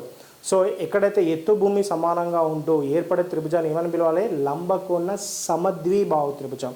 అండర్లైన్ చేసుకోండి. ఏం సమానం ఉండాలి ఎత్తు భూమి. నేను ఏ పాయింట్ అయినా కూడా మన క్వశ్చన్ వచ్చే పాయింట్ని చాలా స్ట్రెస్ చేసి అది ఖచ్చితంగా డయాగ్రామ్ చూపించే విధంగా ఇస్తాను. ఎందుకంటే చాలా ఇంపార్టెంట్ మనకి అది. సో ఇది మనం చదివే విధానం మారాలి, చూసే విధానం మారాలి, అప్పుడే మనకు జాబ్ వస్తుంది. గుర్తుపెట్టుకోండి. ఓకే, సో కోణం 90 డిగ్రీలు, మిగిలిన ప్రతి కోణం ఎంత ఉండాలి 40 డిగ్రీలు ఉండాలి. అలా లేదా భూమి ఎత్తు సమానంగా ఉండి ఏర్పడే త్రిభుజాన్ని ఏమన్నా లంబకోణ సమద్విబాహు త్రిభుజం అంటాం. అంటే ఇక్కడ ఎత్తు ఎంత ఉంటుందో భూమి కూడా అంతే ఉంటుంది. సో ఇది 10 ఉంటే ఇది కూడా ఎంత ఉంటుంది 10 ఉంటుంది. సో మరి కర్ణం ఎంత అవుతుందంటే 2√10 అవుతుంది. సో ఇది అంటే మనకు చాలా ఇంపార్టెంట్, మనకు అడుగుతూ ఉంటాడు ఇటువంటి క్వశ్చన్స్ మనకు. సో వెరీ వెరీ ఇంపార్టెంట్ అండి. మనకు చాలా వర్డ్లలో కూడా యూజ్ అవుతూ ఉంటాయి. ఓకే, 10√2 అవుతుంది. సారీ ఎంత అవుతుంది ఇది 10√2 అవుతుంది. సో ఎగ్జాంపుల్ మన క్వశ్చన్ ఇస్తాడు ఇది ఏ అండ్ ఇది ఏ అయితే ఇది ఎంత అవుతుంది a√2 అవుతుంది. క్వశ్చన్ ఇస్తూ ఉంటాడు లంబకోణ త్రిభుజంలో ట్రయాంగిల్ ABCలో. ఓకే, సో భూమి మరియు ఏ భుజాలతో ఏర్పడే చుట్టుకొలత ఎంత అంటాడు. చుట్టుకొలత ఎంత అంటాడు. ఇది previous year question. Okay, previous question ఏంటి చుట్టుకొలత అంటే సో a + a కర్ణం కావాలి కదా. కర్ణం ఎంత అవుతుంది మనకు a√2 అవుతుంది. ఆన్సర్ ఎంత అవుతుంది 2a + a√2. ఇది మనకు ప్రీవియస్ ఇయర్ వచ్చిన question. Okay, previous year question. Okay, ఇది ఎంత అవుతుంది a అవుతుంది. ఇది ఎంత అవుతుంది a అవుతుంది. మరి ఎంత అవుతుంది a√2 అవుతుంది. ఏమవుతుంది a√2 అవుతుంది. సో మనకు ట్రయాంగిల్ రైట్ యాంగిల్ ట్రయాంగిల్ ABCలో a, భుజాలతో ఏర్పడే చుట్టుకొలత ఎంత అంటాడు. సో చుట్టుకొలత అనేది అన్ని భుజాల మొత్తం. భూమి ఏ ఎత్తు ఏ. భూమి ఎత్తు సమానం ఉంది కాబట్టి మన కర్ణం ఏమవుతుంది a√2 అవుతుంది. ఓకే, ఎందుకంటే పైథాగరస్ థీరం ప్రకారం. So a + a 2a + a√2. So చుట్టుకొలత మనకు చాలా చాలా ఇంపార్టెంట్. మనకు ఇది చాలా ఎగ్జామ్లో అడుగుతున్న క్వశ్చన్ ఇది కాబట్టి ఖచ్చితంగా మనం దీని గురించి డీటెయిల్గా నేర్చుకోవాలి. సో లంబకోణ సమద్విబాహు త్రిభుజము ఎటువంటి వాటిలో ఏర్పడుతుందంటే చతురస్రాలలో ఏర్పడే త్రిభుజాలను ఏమని పిలవాలి లంబకోణ సమద్విబాహు త్రిభుజం. ఇది ఎక్కడ ఏర్పడుతుంది చతురస్రంలో ఏర్పడడం జరుగుతుంది. ఇక్కడ ఏం సమానం ఉంటాయి భూమి మరియు ఎత్తు సమానం ఉంటాయి. సో భూమి మరియు ఎత్తు సమానం ఉండే లంబకోణ త్రిభుజాన్ని ఏమని పిలవాలి ఖచ్చితంగా లంబకోణ సమద్విబాహు త్రిభుజం పిలవాలి. ఏర్పడతాయి చతురస్రంలో ఏర్పడతాయి. సో చాలా చాలా ఇంపార్టెంట్ అంటే మనకు చాలా చాలా యూజ్ అవుతుంది మనకు కూడా. సో ఇక్కడ వైశాల్యం ఏమవుతుందంటే ½ × a². వైశాల్యం ఏమవుతుంది ½ × a² అవుతుంది. సో చుట్టుకొలత ఏమవుతుంది 2a + a√2 అవుతుంది. ఏ అంటే సమాన భుజాలు, అడ్జసెంట్ ఈక్వల్ సైడ్. ఏ అంటే అడ్జసెంట్ ఈక్వల్ సైడ్ అని తీసుకుంటాం. సో చాలా ఇంపార్టెంట్ ఇది. కంపల్సరీ మనకు దీని మీద ఒక ఓవరాల్ గ్రిప్ వస్తేనే మీరు క్వశ్చన్ని సాల్వ్ చేయగలుగుతారు, లేకపోతే అసలు రాదు. మీరు వెరీ వెరీ ఇంపార్టెంట్. నేను డైరెక్ట్ క్వశ్చన్లోకి ఎంటర్ అవ్వట్లేదు. మిగతా వాళ్ళు చేసే విధంగా నేను చేయట్లేదు, ఎందుకంటే జామెట్రీని మీకు ఉంది, సింపుల్ నార్మల్ జామెట్రీ ఉంది, నేను కానీ నేను అనలిటికల్ లెవెల్లో చెప్తున్నాను. ఎందుకంటే టైర్ 2ని కూడా మీరు క్రాక్ చేయాలి, CBT 2 క్రాక్ చేయాలి. మనకు మ్యాథమెటిక్స్లో మీకు బై మార్క్స్ రావాలని నా main intention. Okay, so compulsory మీరు ఈజీగా సాల్వ్ చేయగలుగుతారు. ఓకే, ఇది లంబకోణ సమద్విబాహు త్రిభుజం. మొత్తం ఎన్ని త్రిభుజాలు ఏర్పడే మనకు 5 త్రిభుజాలు ఏర్పడడం జరిగింది. ఓకే, సో మనకు త్రిభుజాలు మనకు సమానం, ఇక్కడ త్రిభుజాల నియమాలు ఉంటాయి. సో ఏంటో చూద్దాం. సో త్రిభుజాలు సమానం ఉంటాయి, అవి ఏంటో చూద్దాం మనకు. ఓకే,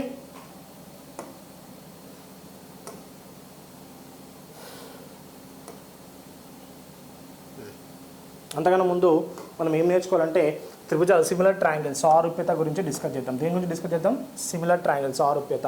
ఓకే, సో అన్ని కోణాలు గల ఒక త్రిభుజం మరో త్రిభుజంతో ఏర్పడితే ఇక్కడ ఏమంటాం? వాటిని సారూప్యాలు అని పిలవడం జరుగుతుంది.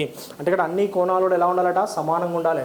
అన్ని కోణాలు గల ఒక త్రిభుజం మరో త్రిభుజంతో ఏకీభవిస్తే వాటిని ఏమంటాం? సారూప్యాలు అంటాం. సారూప్యాలు అంటే భుజాలు ఏం కావాలి? సమానంగా ఉంటాయంటే భుజాలు సమానంగా ఉంటాయి ఉండవు. ఎలా ఉంటాయి? అసమానంగా ఉంటాయి. అంటే ఫర్ ఎగ్జాంపుల్ ఇక్కడ బీకి ఎదురుగా ఏముంటుంది? బి. ఇక్కడ ఏకి ఎదురుగా ఏముంటుంది? ఏ. ఇక్కడ సికి ఎదురుగా ఏముంటుంది? సి ఉంటుంది. ఓకే, క్యూకి ఎదురుగా ఏముంటుంది? Q, small Q. అండ్ ఆర్కి ఎదురుగా స్మాల్ ఆర్. అండ్ ఇక్కడ స్మాల్ పి ఉంటుంది. ఓకే, సో ఇక్కడ ఇలా ఇస్తాడు మనకు. ఏమి ఇస్తాడో చూద్దాం. అంటే ఇక్కడ చూడండి, మన ఇక్కడ కోణాలని సమానం ఉన్నాయి కదండి. సో ఇక్కడ అంటే A is not equal to P అవ్వచ్చు. ఓకే, అదేవిధంగా okay next B is not equal to Q అవ్వచ్చు. Next C is not equal to R కూడా అవ్వచ్చు. ఓకే, సారూప్యాలు అంటే ఏం సమానం ఉంటే కేవలం కోణాలు మాత్రమే సమానం ఉంటే వాటిని సారూప్య త్రిభుజాలు అంటాం. భుజాలు సమానము ఉండవు, భుజాలు సమానం కూడా ఉండవు. మరి కోణాలు సమానంగా ఉండి భుజాలు సమానంగా ఉంటే వాటిని కాంగరెంట్ ట్రయాంగిల్స్ అంటాం, సమాన త్రిభుజాలు అంటాం. కాంగరెంట్ అంటే దీనిలో ఉన్న ప్రయారిటీ దానిలో కూడా ఎగ్జిట్ అవుతుంది, దీనిలో ఉన్న ప్రయారిటీ దానిలో కూడా ఎగ్జిట్ అవుతుంది. వాటిని కాంగరెంట్ సమాన త్రిభుజాలు అంటాం. మరి సమాన త్రిభుజాలు కావాలంటే మనకు ముఖ్యంగా 3 నియమాలు ఉన్నాయి. Side rule, angle side rule and angle rule. So ఇవి మనకు ఈ 3 ప్రాపర్టీస్ ఉన్నాయి. ఈ 3 ప్రాపర్టీస్ని బేస్ చేసుకొని మనం కాంగరెంట్ని చెక్ చేయడం జరుగుతుంది. అంటే సమానత్వాన్ని చెక్ చేయడానికి మనం వాటిని ఉపయోగిస్తూ ఉంటాం. ఓకే, కేవలం కోణాలు సమానం ఉంటే వాటిని ఏమన్నా పిలవాలి? సారూప్య త్రిభుజాలని పిలవడం జరుగుతుంది. సారూప్య త్రిభుజాల్లో మనకు ఎలా ఉంటుందంటే కోణాలు సమానం మాత్రమే ఉంటాయి. ఏం సమానం ఉంటాయి? కోణాలు మాత్రమే సమానంగా ఉంటాయి. భుజాలు సమానంగా ఉంటాయంటే ఉండవు. సో కాబట్టి అప్పుడు వాటి వైశాలను ఏమంటాము? సారూప్య వైశాలం అని పిలవడం జరుగుతుంది. ఏమని పిలుస్తాము? సారూప్య వైశాలం పిలవడం జరుగుతుంది. ఇవి ఎక్కువ క్వశ్చన్లో ఉపయోగపడవు, మ్యాక్సిమం ఉపయోగపడవు, చాలా రేర్గా ఉపయోగపడతాయి. బట్ మనం నేర్చుకోవడం చాలా ఇంపార్టెంట్. ఓకే, అడుగుతాడు. సో ఒక త్రిభుజంలోని కోణాలు మరో త్రిభుజంలోని కోణాలతో ఏకీభవిస్తే వాటిని ఏమని పిలవాలి? సిమిలర్ ట్రయాంగిల్, సారూప్య త్రిభుజాలని పిలవాలి. ఒక త్రిభుజంలోని కోణాలు మరో త్రిభుజంలోని కోణాలతో ఏకీభవించిన లేదా కోణాలకు సమానమైన వాటిని ఏ త్రిభుజాలను పిలుస్తాం? సారూప్య త్రిభుజాలు అని పిలవడం జరుగుతుంది. సో వెరీ ఇంపార్టెంట్, గుర్తుపెట్టుకోండి. ఒక త్రిభుజంలోని కోణాలు ఏవైతే ఉంటాయో అవి మరో త్రిభుజంలో కనుక ఏర్పడినా వాటిని సారూప్యాలని పిలవాలి. సో అంటే మనకి ఇది గుర్తుపెట్టుకోవాల్సిన వెరీ ఇంపార్టెంట్. వీటిని ప్రతిబింబం అంటామా? ప్రతిబింబం అనము. ఓకే, ప్రతిబింబం ఏర్పడితే దాన్ని ఏమంటాం? సమాన త్రిభుజాలు అంటాం. కాంగరెంట్ అంటే ఇమేజ్ ఆఫ్ అదర్ ట్రయాంగిల్ ఏమంటాం? సో మనం సారూప్య సమానం అంటాం.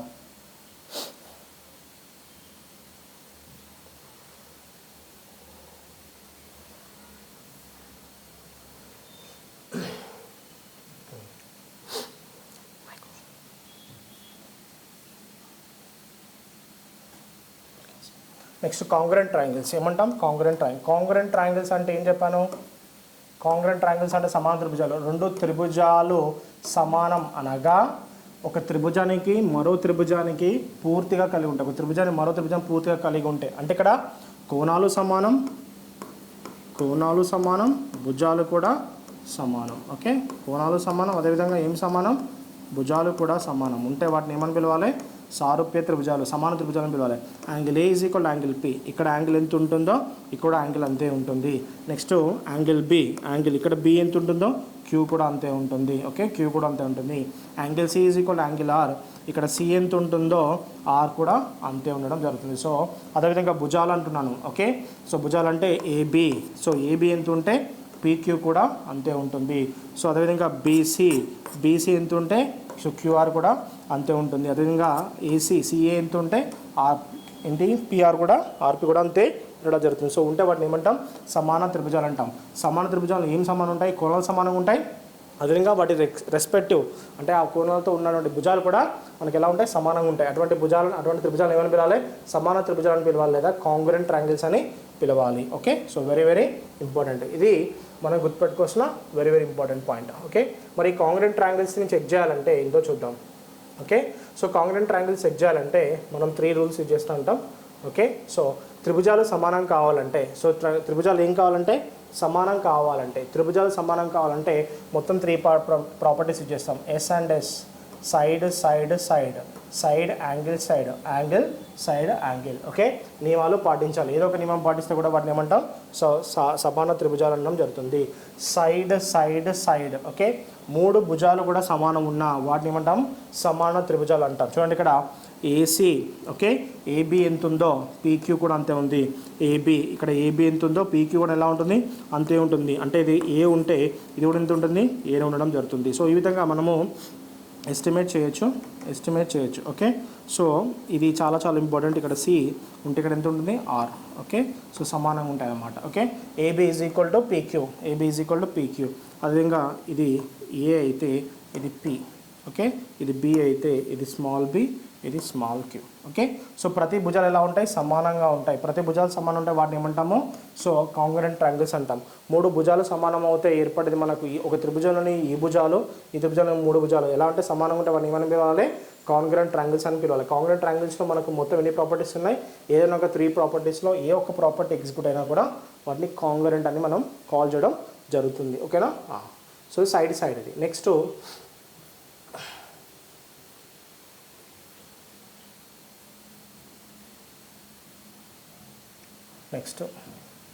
Side angle side. Okay, side angle side. So side angle side అంటున్నాను. నెక్స్ట్ ప్రాపర్టీ ఏంటి, సైడ్ యాంగిల్ సైడ్. ఏవైనా 2 భుజాలు ఒక కోణము మరో త్రిభుజంలో సమానమైన వాటిని ఖచ్చితంగా ఏమంటాము, కాంగ్రుయెంట్ ట్రయాంగిల్స్ అంటాం. ఈ సమాన కోణం ఖచ్చితంగా ఎక్కడ ఉండాలంటే సమాన భుజాల మధ్యలో ఉండాలి. ఎక్కడ ఉండాలి, సమాన భుజాల మధ్యలో ఉండాలి. అంటే ఇగో ఈ కోణము అదేవిధంగా ఈ కోణము సమానమైందండి. అంటే angle A is equal to angle P అయింది. అంటే ఈ కోణం సమానమైందంటే ఈ కోణం ఆనుకున్నటువంటి ఈ భుజము అంటే ఏంటిది, ఈ భుజము AB. Okay, AB.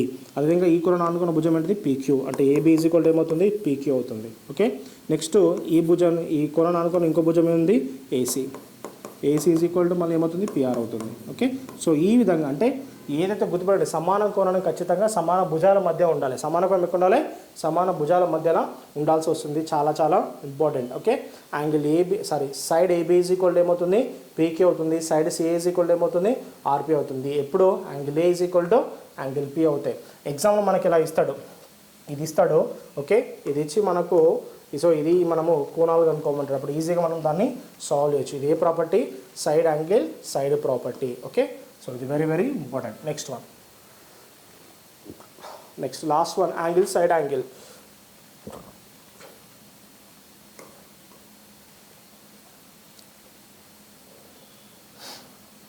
Angle side angle అంటే 2 కోణాలు ఒక భుజము మరో త్రిభుజంలో సమానం ఉండాలి. ఇక్కడ ఎప్పుడు కూడా ఏ భుజము, సమాన భుజం ఖచ్చితంగా ఎక్కడ ఉండాలి, సమాన కోణాల మధ్యలో ఉండాలి. అంటే చూడండి, సో ఈ కోణము, ఓకే, ఈ కోణము సమానం, ఈ కోణము సమానం. ఓకే, నెక్స్ట్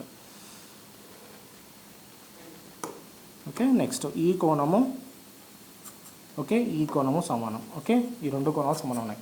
సో ఈ 2 కోణాల మధ్య ఉన్న భుజం ఇదే కదండి. సో ఈ భుజం ఈ భుజాలు ఉంటాయి, సమానం జరుగుతుంది. అంటే చూడండి, angle A is equal to angle P, angle C is equal to angle R అవుతుంది. అప్పుడు ఆటోమేటిక్గా ఏం చెప్తాము, సిఏ ఈజ్ ఈక్వల్ టు మీరు ఏమి తీసుకోండి, డైరెక్ట్ పిఆర్ అని తీసుకోండి. ఓకే, సో చాలా చాలా ఇంపార్టెంట్ మనకి ఇది. ఎక్కడ గుర్తుపెట్టుకోవాల్సిన విషయం, ఎక్కడంటే సమాన భుజం ఎక్కడ ఉండాలి, సమాన కోణాల మధ్య ఉండాలి. ఎక్కడ ఉండాలి, సమాన కోణాల మధ్య ఉండాలి. ఇది మనకు చాలా చాలా ఇంపార్టెంట్. ఇటువంటి మనకు కూడా ఎగ్జామ్లో చాలా అడుగుతున్నాడు. సో ఇది గుర్తుపెట్టుకోవాల్సిన very very important point. Okay, గుర్తుపెట్టుకోవాల్సిన పాయింట్ అండి. ఓకే, సో ఎప్పుడైనా కూడా సమాన భుజం ఎక్కడ ఉండాలి, 2 సమాన కోణాల మధ్యలో ఉండాలి. సో దీన్ని కాంగ్రుయెంట్ ట్రయాంగిల్స్ అంటాం, సమాన త్రిభుజాలను కూడా పిలవడం జరుగుతుంది. సో ఇది మనం గుర్తుపెట్టుకోవాల్సిన next point. Okay, yeah.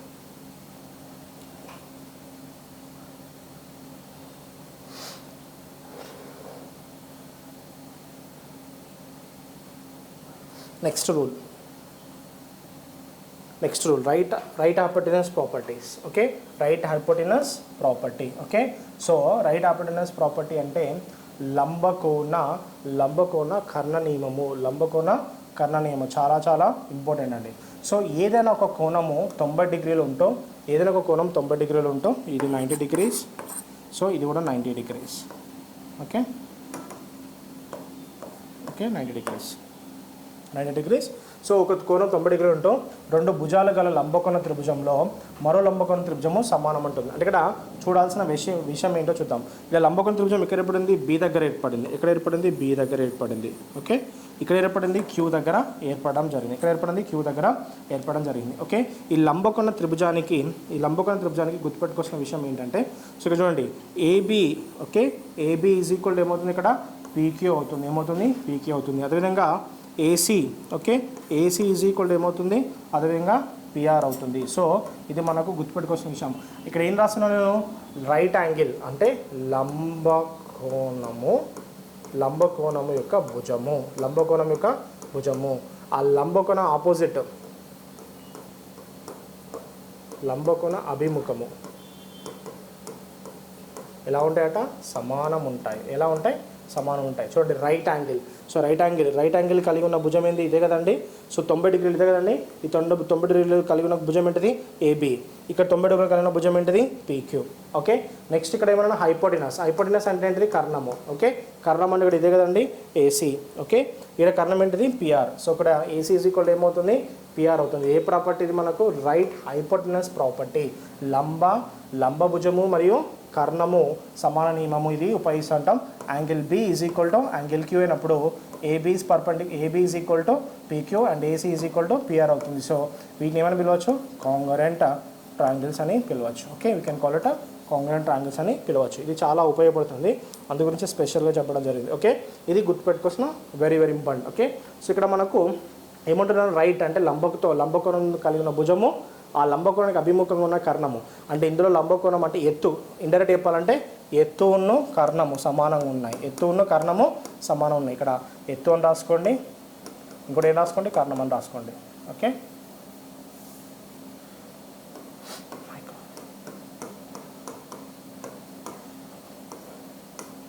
Okay, ఎత్తు కర్ణం.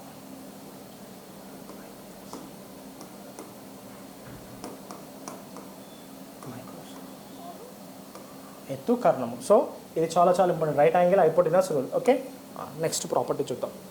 సో నెక్స్ట్ మనకు టైప్స్ ఆఫ్ ఇంటర్నల్ లైన్స్ అంటాము. అంటే త్రిభుజ శీర్షాల నుండి మనము వివిధ కోణాలతో ఏర్పడే రేఖలను కోణము ఖండన బట్టి ఎన్ని రకాలు ఉన్నాయో చూద్దాం. మొత్తం ఎన్ని రకాలు ఉన్నాయంటే 4 రకాలు ఉన్నాయి. ఓకే, సో ఎప్పుడైతే త్రిభుజంలోని శీర్షాల నుండి వాటి ఎదురు భుజాలకి గీయడం వలన ఆ వీసినప్పుడు ఆ ఏర్పడే రేఖలు ఆ శీర్షం దగ్గర కోణాన్ని ఖండించే విధానము లేదా ఎదురు భుజాన్ని ఖండించే విధానాన్ని బట్టి. ఓకే, సో అంటే ఏం చేస్తున్నాను? ఫర్ ఎగ్జాంపుల్ ఇది త్రిభుజము. ఓకే, త్రిభుజం ఇక్కడి నుంచి గీసాను. ఇక్కడ కోణాన్ని ఏం చేసింది? ఈ నియమాన్ని బట్టి. ఈ భుజాన్ని ఏం చేసింది? ఈ నియమాన్ని బట్టి. ఓకే, అంటే ఇక్కడ కోణాన్ని మరియు భుజాన్ని బట్టి, అదేవిధంగా ఇక్కడ ఏర్పడే కోణం ఎంత? లంబకోణమా లేదా ఉట్టి అంటే లంబకోణం అధిక కోణమా అల్పకోణం అంటే ఇక్కడ కోణాన్ని విభజించే నియమాన్ని బట్టి, ఈ భుజాన్ని విభజించే నియమం బట్టి, ఇక్కడ ఏర్పడే కోణాన్ని బట్టి. ఓకే, అర్థమవుతుందా? ఇక్కడ కోణాన్ని విభజించే విధానం బట్టి, ఇది ఎదురు భుజాన్ని విభజించే విధానం బట్టి, ఇక్కడ ఏర్పడే కోణాన్ని బట్టి మొత్తంగా మనకి ఎన్ని రకాల ఇంటర్నల్ లైన్స్ ఉన్నాయి? అంతర్రేఖలు 4 అంతర్రేఖలు ఉండడం జరిగింది. ఎన్ని రేఖలు? 4. సో ఫస్ట్ మనకు మధ్యగతము. ఏంటిది? మధ్యగతం ఉంది. ఓకే, సో మధ్యగతం ఉంది చూద్దాం. ఫస్ట్ మనకి ఏర్పడేది ఏంటి? మధ్యగతము. ఓకే, చలో. సో మధ్యగతం అంటే ఏంటో చూద్దాం. మధ్యగతం వల్ల ఏర్పడే కేంద్రాన్ని ఏమని పిలవాలి? గురుత్వ కేంద్రం అని పిలవాలి. మధ్యగతాలతో ఏర్పడే కేంద్రాన్ని ఏమంటాం? సెంట్రాయిడ్. ఏమనాలి? సెంట్రాయిడ్. గురుత్వ కేంద్రం అంటాం. Okay, centroid. ఓకే, సెంట్రాయిడ్ అంటాం. మధ్యగతాల వల్ల ఏర్పడే కేంద్రాన్ని ఏమని పిలవాలి? గురుత్వ కేంద్రం అంటాం. Next altitude. ఉన్నతుల వల్ల ఏర్పడే కేంద్రాన్ని ఏమంటాం? లంబ కేంద్రము అంటాము. ఏమంటాము? లంబ కేంద్రం అంటాం. Orthocentre. ఏమంటాం? Orthocentre. Okay, orthocentre. Okay, next perpendicular bisector. లంబకోణ సమద్వికరణ ఏర్పడి ఉంది ఏమంటాం? పరివృత్త కేంద్రం అంటాం. ఓకే, పరివృత్త కేంద్రం అనడం జరుగుతుంది. ఓకే, సో అదేవిధంగా యాంగిల్ బైసెక్టర్స్ అంటే కోణ సమద్వికరణ రేఖల బట్టి ఏర్పడదాన్ని ఏమంటాం, అంతర కేంద్రం అంటాం. దీన్ని ఏమని పిలుస్తాం అంటే సర్కమ్ సెంటర్ అంటాం. ఇంగ్లీష్లో ఏమంటాం, సర్కమ్ సెంటర్. Okay, external centre. దీన్ని ఏమంటారు అంటే ఇన్ సెంటర్ అంటాం. ఏమంటాం, ఇన్ సెంటర్ అంటాం. ఓకే, గుర్తుపెట్టుకోండి. మధ్యగతాల వల్ల ఏర్పడే కేంద్రాన్ని ఏమని పిలవాలి, గురుత్వ కేంద్రము అంటాం, సెంట్రాయిడ్. సో జీతో చూపెడతాం గ్రావిటీ. ఓకే, గ్రావిటివిటీ అంటాం. ఓకే, సో మధ్యగతలో ఏర్పడేదాన్ని ఏమంటాం, గురుత్వ కేంద్రం, గ్రావిటివిటీ అంటాం, సెంట్రాయిడ్ అంటాం. ఓకే, ఉన్నతుల వల్ల ఏర్పడే కేంద్రాన్ని ఏమంటాం, లంబ కేంద్రము అంటాము. ఓకే, సో లంబ కేంద్రాన్ని ఇంగ్లీష్లో అంటాం మనం ఆర్థో సెంటర్ అంటాం. ఓకే, తర్వాత పర్పెండిక్యులర్ బైసెక్టర్ కోణ సమద్వికరణ, లంబ కోణ సమద్వికరణ వల్ల ఏర్పడదని ఏమంటాం, పరివృత్త కేంద్రం అంటాము. సో దీన్ని మనము ఏంటిది, సర్కమ్ సెంటర్ అని కూడా పిలవడం జరుగుతుంది. యాంగిల్ బైసెక్టర్స్ కోణ సమద్వికరణ రేఖల వల్ల ఏర్పడదాన్ని ఏమంటాం, అంతర్కేంద్రం అంటాము. ఏమంటాం, అంతర్కేంద్రం అంటాము. ఇది గుర్తుపెట్టుకోవాల్సిన మేజర్ పాయింట్. ఓకే, చలో నెక్స్ట్ వన్ డిస్కస్ చేద్దాం. ఓకే, మధ్యగతం అంటే ఏంటో చూద్దాం. మధ్యగతం అంటే ఏంటంటే శీర్షం నుండి మీడియన్ అంటే మధ్యగత రేఖ ఏంటంటే శీర్షం నుండి గీస్తున్నాం. శీర్షం నుండి గీస్తే దాని భుజాన్ని, కోణాన్ని ఏం చేస్తుందో తెలియదు మనకు. కోణాన్ని ఏమన్నా చేయొచ్చు, సమద్వికరణం చేస్తుందో అనే సంబంధం మనకు కేవలం. సో మధ్యగతం ఏం చేస్తుందంటే శీర్షం నుండి ఎదుటి భుజానికి గీసినప్పుడు ఎదుటి భుజాన్ని ఏం చేస్తుంది, సమాన నిష్పత్తిలో విభజిస్తుంది. అంటే ఇక్కడ ఫర్ ఎగ్జాంపుల్ ఇది ఓవరాల్గా ఎక్స్ అయితే ఇదేమవుతుంది, x/2 అవుతుంది. ఇది కూడా ఏమవుతుంది, x/2 అవుతుంది. సో ఈ విధంగా అంటే ఎప్పుడైతే మధ్యగత రేఖ ఎదుటి భుజాన్ని సమాన నిష్పత్తిలో విభజించిందో ఆ రేఖను ఏమని పిలవాలి మీరు, మధ్యగత రేఖ అని పిలవాలి. ఓకే, మధ్యగత రేఖ అంటే ఏంటండి, ఒక శీర్షం నుండి ఎదుటి భుజానికి గీసినప్పుడు ఎదుటి భుజాన్ని సమాన నిష్పత్తిలో విభజించింది, దాన్ని ఏమని పిలుస్తారో మధ్యగత రేఖ అని పిలుస్తాము. ఏమని పిలుస్తాము, మధ్యగత రేఖ అని పిలవడం జరుగుతుంది. శీర్షం నుండి ఎదుభుజం వైపుకు మనం గీసినప్పుడు ఎదుభుజాన్ని సమాన నిష్పత్తులు వీస్తే దాన్ని ఏమని పిలవాలి, మధ్యగత రేఖ అని పిలవడం జరుగుతుంది. ఇక్కడ ఏమంటాం చూద్దాం, ADBECF అవునా. ఏ నుంచి మనం గీసినప్పుడు ఇక్కడ మనకు AD వచ్చింది. సో ఇది ఇక్కడ AD ఏం చేస్తుంది చెప్పండి. సో AD అనేది మనకు BD = ఏమవుతుంది, DC అవుతుంది. అది సమాన నిష్పత్తిలో విడగొడుతుంది. ఈ మధ్యగతం భుజాన్ని అంటే BCని ఎలా విడగొట్టింది, సమాన భుజాలుగా విడగొట్టడం జరిగింది. సో అంటే BD = ఏం రాస్తున్నాను, CD రాస్తున్నాను. Okay, so BD = CD. అదేవిధంగా BF ఏంటి, AF అవుతుంది. అదేవిధంగా CE ఏంటి, AE అవుతుంది. సో మధ్యగత రేఖ అంటే ఏంటి, ఎప్పుడైతే ఒక శీర్షం నుండి ఒక భుజాన్ని ఒక రేఖను గీసినప్పుడు అది ఎదుటి భుజాన్ని సమానంగా విభజిస్తే, ఎదుటి భుజాన్ని సమాన నిష్పత్తిలో విభజిస్తే వాటిని ఏమని పిలవాలి, మధ్యగత రేఖలు అని పిలవడం జరుగుతుంది. ఏమని పిలుస్తాం, మధ్యగత రేఖలు అని పిలవడం జరుగుతుంది. సో మధ్యగత రేఖల వల్ల ఏర్పడే ఏమంటాం మనం, గురుత్వ కేంద్రం అంటాము. సో మరి మధ్యగత రేఖల వల్ల ఏర్పడదాన్ని ఏమంటే గురుత్వ కేంద్రం అంటాం. సెంట్రాయిడ్ అంటే గురుత్వ కేంద్రం. గురుత్వ కేంద్రం దేనివల్ల ఏర్పడుతుందంటే మూడు మధ్యగత రేఖలను అనుశక్తం చేయగా ఏర్పడే బిందువుని ఏమంటాం, గురుత్వ కేంద్రం అంటాము. ఓకే, సో గురుత్వ కేంద్రం అంటాం. ఈ గురుత్వ కేంద్రం ఏం చేస్తుంది, త్రిభుజ వైశాలని 3 భాగాలుగా విభజిస్తుంది. త్రిభుజ వైశాలం ఎలా చేస్తుంది, 3 భాగాలుగా విభజిస్తుంది. గురుత్వ కేంద్రం త్రిభుజ వైశాలం ఎలా విభజిస్తుంది, 3 విభాగాలుగా విభజిస్తుంది. మధ్యగత త్రిభుజ వైశాల్యము 2 ఒకే వైశాల్యంగా విడగొట్టును. ఓకే, మధ్యగతం ఏం చేస్తుంది, త్రిభుజ వైశాల్యం ఎలా వేస్తుంది, 2 ఒకే వైశాల్యంగా విడగొడుతుంది. అది ఏందో చూద్దాం డయాగ్రామ్లో. ఓకే, సో నేను మినిమైజ్ చేస్తున్నాను. సో డయాగ్రామ్ గురించి దీన్ని ఏమంటాం, గురుత్వ కేంద్రము అంటాం. ఏమంటాం, గురుత్వ కేంద్రము అని పిలవడం జరుగుతుంది. ఓకే, సో గురుత్వ కేంద్రం ఇది ఏం చేస్తుందంటే ఈ భాగం, ఈ ఎదురు భుజాన్ని ఏం చేస్తుంది, సమానంగా విడగొడుతుందని చెప్తున్నాను. అంటే ఇక్కడ ఏం రాసుకోవచ్చు, BD, నేను ఒక మధ్యగతం తీసుకొని చేస్తున్నాను. BD = ఏం రాసుకోవచ్చు, CD. ఓకే, సమానం చేస్తుంది. ఓకే, సమానం చేస్తుంది. ఇది ఒక వెరీ ఇంపార్టెంట్. ఓకే, సో ఇక్కడ గుర్తుపెట్టుకొచ్చిన మేజర్ పాయింట్. ఇప్పుడు ఏమంటున్నాను, ఇక్కడ చూడండి, గురుత్వ కేంద్రం త్రిభుజ వైశాల్యం 3 విభాగాలుగా విభజిస్తుంది. ఇక్కడ గురుత్వ కేంద్రం ఏం చేస్తుందంటే 3 భాగాలుగా విభజిస్తుంది. గుర్తుపెట్టుకున్న వెరీ ఇంపార్టెంట్. ఓకే, సో ఇది ఒక భాగము. ఓకే, ఇది ఒక భాగము. నెక్స్ట్ ఇది 2వ భాగము. ఓకే, నెక్స్ట్ ఇది 3వ భాగము. ఓకే, సో మొత్తం ఎన్ని భాగాలు విభజించింది, 3 భాగాలు విభజించింది. 1, okay, this is 1, okay, this is 2 and this is 3. ఎన్ని భాగాలు విభజించింది, 3 విభాగాలుగా విభజించింది. అంటే నేను డయాగ్రామ్ వేస్తున్నాను చూడండి. Okay, next. ఓకే, నెక్స్ట్ 3 భాగాలు 1, 2, 3 ఈ 3 విభాగాలుగా విభజిస్తుంది. ఓకే, ఇది మనకి ఇంపార్టెంట్ పాయింట్. నెక్స్ట్ చూద్దాం. ఓకే, నెక్స్ట్ ఓకే, నెక్స్ట్ ఏమంటున్నాను, సో ఇప్పుడు మధ్యగతం త్రిభుజ వైశాల్యం రెండు ఒకే వైశాల్యంలో విడగొడుతుంది. సో మధ్యగతం అంటే రెండు ఒకే వైశాల్యంలో విడగొడుతుంది అంటున్నాం కదా. సో ఇక్కడ అన్నీ కూడా ఒకే వైశాల్యంలో విడగొడుతుంది. సో ఇది ఇంపార్టెంట్ పాయింట్. నెక్స్ట్ ఇంకో పాయింట్ ఏంటంటే మధ్యగతము శీర్షం వైపుకి ఎక్కువగా విడగొడుతుంది. అంటే సెంట్రాయిడ్ ఏం చేస్తుందో చూద్దాం. A and B and C. Okay, this.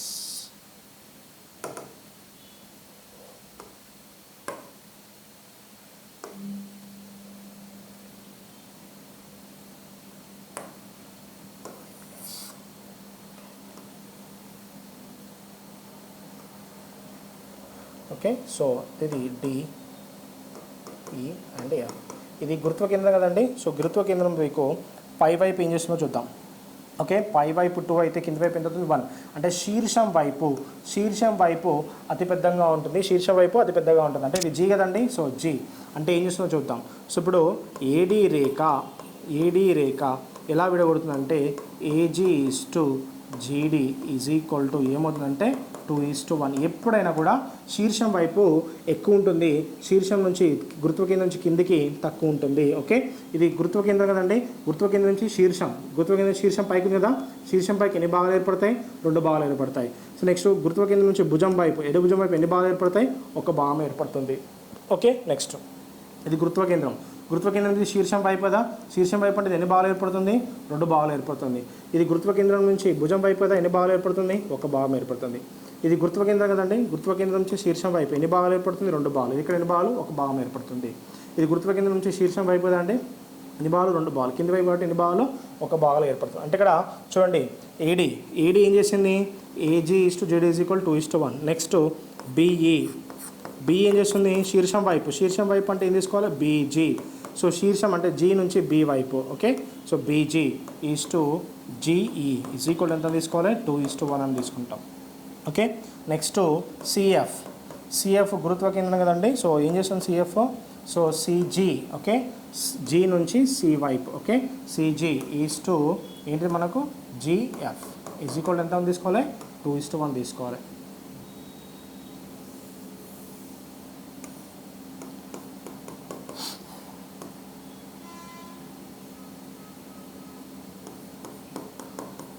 CG is to GF. Okay, 2:1. So ఇది మనం గుర్తుపెట్టుకోవాల్సిన విషయం. అండ్ ఇంకో పాయింట్ ఏంటంటే అన్ని త్రిభుజాలలో లంబకోణ త్రిభుజం కానీ, అల్పకోణ త్రిభుజం కానీ, సమబాహు త్రిభుజం కానీ, సమద్విబాహు త్రిభుజం కానీ, విషమబాహు త్రిభుజం కానీ అన్ని త్రిభుజాల్లో గురుత్వ కేంద్రము అంతరంగా ఏర్పడుతుంది. అవునా, అంతరంగా ఏర్పడుతుంది. అడుగుతాడు క్వశ్చన్. సో అన్ని త్రిభుజాలలో అంతరంగా ఏర్పడే కేంద్రం ఏంటి అంటే అంతరంగా ఏర్పడే కేంద్రం ఏమని పిలవాలి మనం ఇక్కడ? సో ఇది ఎక్కడ ఏర్పడుతుంది? అంతరంగా ఏర్పడుతుంది. అంతరంగా ఏర్పడే కేంద్రం ఏమని పిలవాలి? గురుత్వ కేంద్రము ఏంటి? సెంట్రాయిడ్ అంటాము. సో ఇది ఎందుకంటే మధ్యగతాల వల్ల ఏర్పడుతుంది కాబట్టి ఖచ్చితంగా ఇది అంతరంగా ఉంటుంది. అన్ని రకాల త్రిభుజంలో ఏర్పడేదాన్ని ఏమంటాము? గురుత్వ కేంద్రం అని అంటాము. ఇది మనకు సంబంధించిన very very important point. Okay, next one అంతర్వృత్త కేంద్రం. ఓకే, నెక్స్ట్ అంతర్వృత్త కేంద్రం అంతేందో చూద్దాం. అంతర్వృత్త కేంద్రం అంటే ఎలా ఏర్పడుతుంది అంటే దీని ఏమంటాం? ఇన్ సెంటర్ అంటాం. ఓకే, త్రిభుజంలోని కోణ సమద్విఖండన అంటే గుర్తుపెట్టుకోండి. So very very important. కోణాన్ని కనుక ఇక్కడ యాంగిల్ ఏ అంటే ఇది A/2 అండ్ A/2. కోణాన్ని కనుక సమద్విఖండన చేస్తే వాటిని ఏమంటారంటే ఖండన రేఖలు అంటాము. ఏమంటాము? ఖండన రేఖలు అంటాము. సో ఖండన రేఖల వల్ల ఏర్పడే మన కేంద్రాన్ని ఏమని పిలవాలి? ఇన్ సెంటర్ అంతర్వృత్త కేంద్రం అంటాము. ఏమంటాం?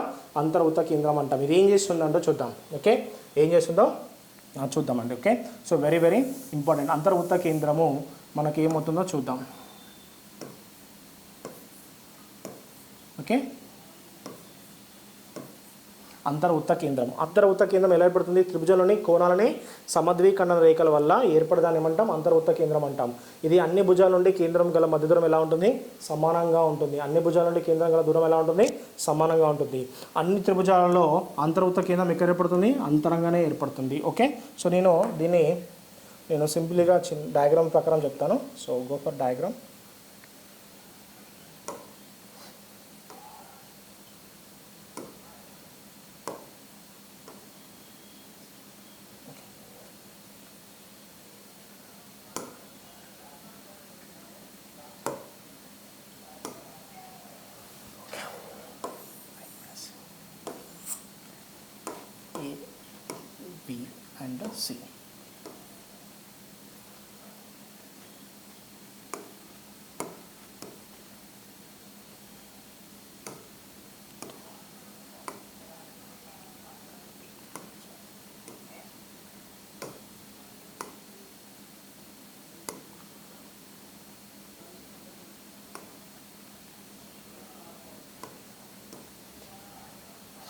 ఓకే.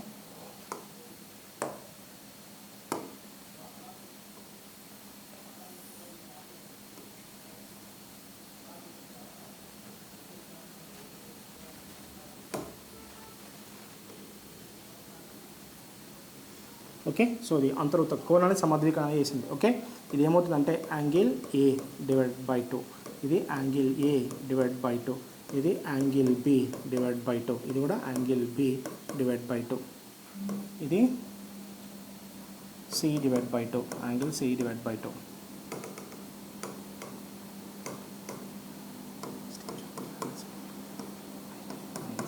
ఓకే, కోణాలని కోణాలని సమద్వీకరణం చేస్తుంది, అంటే కోణాలని సమానంగా విడగొడుతుంది. అంటే ఇక్కడ ఫర్ ఎగ్జాంపుల్ 60 degrees ఉంది అనుకోండి, 60 degrees ఉంటే ఎంత అవుతుంది, ఇది 30 degrees, ఇది ఎంత అవుతుంది 30 degrees. అంటే కోణాలని సమద్వీకరణం చేస్తుంది, అంటే కోణాలని సమానంగా విభజించే వాటిని ఖండన రేఖలు అంటాము. ఓకే, ఈ ఖండన రేఖలో ఏర్పడదాన్ని ఏమన్నా అంటే అంతర్వృత్త కేంద్రం అంటాము. ఏమంటాం? అంతర్వృత్త కేంద్రం అని అంటాము. ఓకే, మరి అంతర్వృత్త కేంద్రం గురించి డిస్కస్ చేద్దాం. ఇది డి. ఓకే,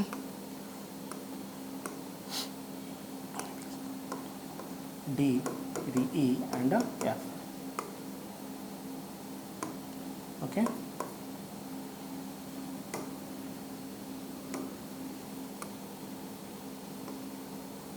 సో ఇప్పుడు మనకి ఏం చేస్తుందో చూద్దాం. ఏడి, ఓకే, ఏడి, అదేవిధంగా బిఈ, అదేవిధంగా సిఎఫ్. ఇవేంటిది? ఖండన రేఖలు. ఇవేంటి? ఖండన రేఖలు. ఏ రేఖలు ఇవి? ఖండన రేఖలు. ఈ ఖండన రేఖలో ఏర్పడదాన్ని ఏమంటాం? ఇన్సెంటర్ అంటాం. ఏమంటాము? ఇన్సెంటర్ అని పిలవడం జరుగుతుంది. ఇన్సెంటర్ అని పిలవడం జరుగుతుంది. సో ఇక్కడ ఇన్సెంటర్లో ఏం చేద్దాం అంటే ఇక్కడ ఇన్సెంటర్ మధ్య దూరము ఇక్కడ మనం అబ్జర్వ్ చేద్దాం. Okay, so very very important. Okay, ఇన్సెంటర్ మధ్య దూరం డిస్కస్ చేద్దాం. అంటే ఇక్కడ ఐఈ. ఓకే, ఐఈ ఇన్సెంటర్లో మన కేంద్రం చూద్దాం. IE is equal to ID is equal to ఏంటి? ఐఎఫ్. ఓకే, సో ఇక్కడ నుంచి ఇక్కడికి దూరము ఎంతైతే ఉంటుందో ఇక్కడ నుంచి ఇక్కడికి కూడా దూరం కూడా అంతే ఉంటుంది. ఇక్కడ నుంచి ఇక్కడికి దూరం కూడా అంతే ఉండడం జరుగుతుంది. ఓకే, సో ఇది very very important. Okay, so అంతర్వృత్త కేంద్రంలో మనకు IE is equal to ID is equal to ఏంటిది? ఐఎఫ్ అవుతుంది. సో ఇవి ఎలా ఉంటాయి? సమానంగా ఉంటాయి. వీటిని ఏమంటే వ్యాసార్థం అని పిలవడం జరుగుతుంది. ఏమంటాము? వ్యాసార్థం అని పిలవడం జరుగుతుంది. ఓకే, ఇక్కడ ID comma, okay, IE comma IF ఏమని పిలవాలి? వ్యాసార్థాలు అంటాం. ఏమంటాము? వ్యాసార్థాలు అని పిలవడం జరుగుతుంది. So very very important point. Okay, ఇది గుర్తుపెట్టుకోవాల్సిన విషయం. మరి దీని నుంచి ఇంకో పాయింట్ ఏర్పడుతుంది. ఏందో చూద్దాం.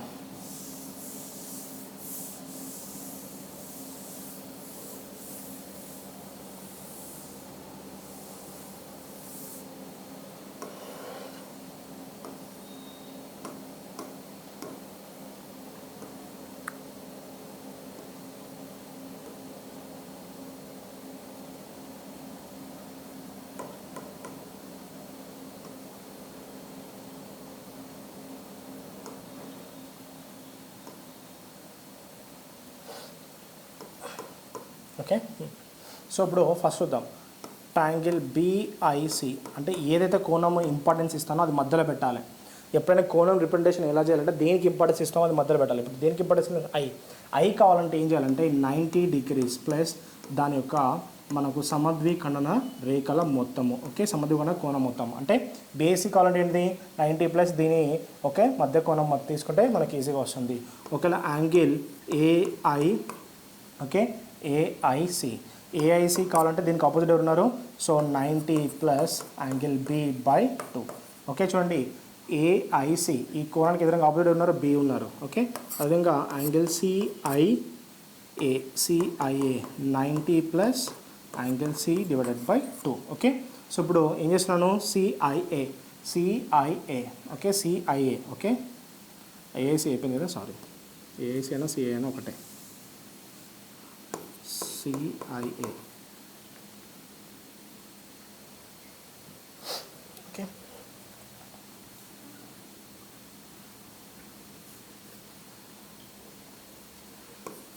CIA. Okay, 90 plus angle B by 2. Okay, next angle AIB.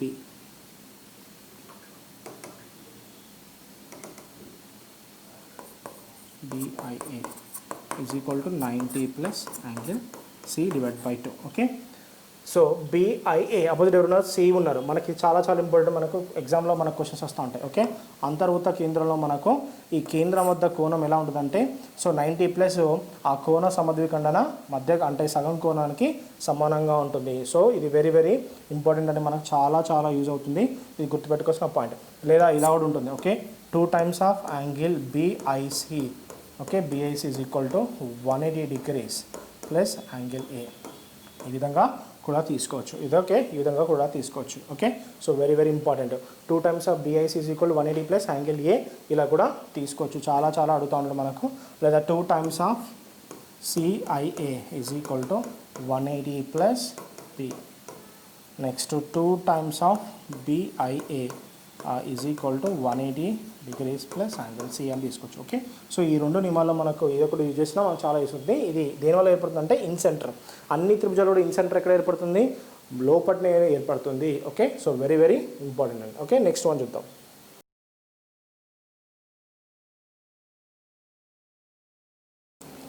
So ఇందాక మనము అర్ధవృత్త కేంద్రం గురించి ఒక చిన్న పాయింట్ మర్చిపోయాను. Okay, notice with the point. అర్ధవృత్త కేంద్రం అనేది చూద్దాం. అర్ధవృత్త కేంద్రం అంటే ఖచ్చితంగా అన్ని త్రిభుజాలు ఎక్కడ ఏర్పడుతుంది, మధ్యలో ఏర్పడుతుంది. సో ఇక్కడ చూడండి ఐడి, సో ఇక్కడ ఐడి ఎంత ఉంటుందో ఐఎఫ్ కూడా అంతే ఉంటుంది, ఐఈ కూడా అంతే ఉంటుంది. వీటిని ఏమంటారు అంటే వ్యాసార్థాలని పిలవడం జరుగుతుంది. ఏమంటాం, వ్యాసార్థాన్ని పిలవడం జరుగుతాం. అంటే ఐడి ఈజ్ ఈక్వల్ ఏంటిది, ఐఈ ఈజ్ ఈక్వల్ ఏమవుతుంది, ఐఎఫ్ అవుతుంది. ఓకే, మరి అంతర్వృత్త వ్యాసార్థం అంటే ఐఈ లేదా ID plus if is equal ఏంటంటే ట్రయాంగిల్ ఏబీసీ వైశాల్యం బై ట్రయాంగిల్ ఏబీసీ అర్ధ చుట్టుకొలత.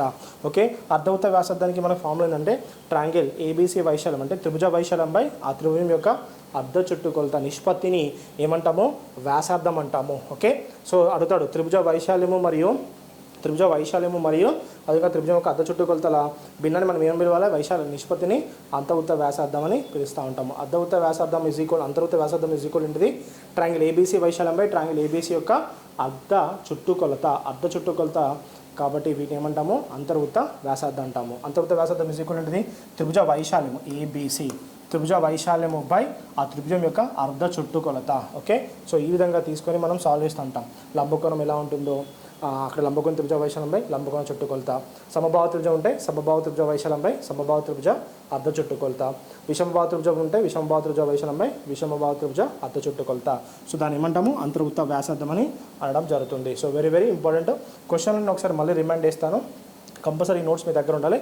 ఇది గుర్తుపెట్టుకోవాల్సిన విషయం. ఇది అంతర్వృత్త వ్యాసార్థం సంబంధించిన main important point. Okay, so ఈ విధంగా మనం దీన్ని చేయాల్సి వస్తుంది. మన నెక్స్ట్ ఇంకోటి తర్వాత వీడియోలో మనం మిగతా గురించి డిస్కస్ చేద్దాము. లంబ కేంద్రం అంటే ఏంటిది, సో అదేవిధంగా బాహ్య కేంద్రం అంటే ఏంటిది, అవి డిస్కస్ చేసి మనం త్రిభుజంలోని క్వశ్చన్లోకి వెళ్దాము. ఆ వెళ్ళే ముందు కూడా కొన్ని లంబకోణ త్రిభుజం యొక్క స్పెషల్ ప్రాపర్టీస్ నేర్చుకొని మన క్వశ్చన్లోకి వెళ్దాం. ఓకే, సో ఇది మనము ఉన్న ట్రయాంగిల్లో one of the basic point. Okay, so next concepts గురించి wait for other video. Okay, thank you for watching Harish academy.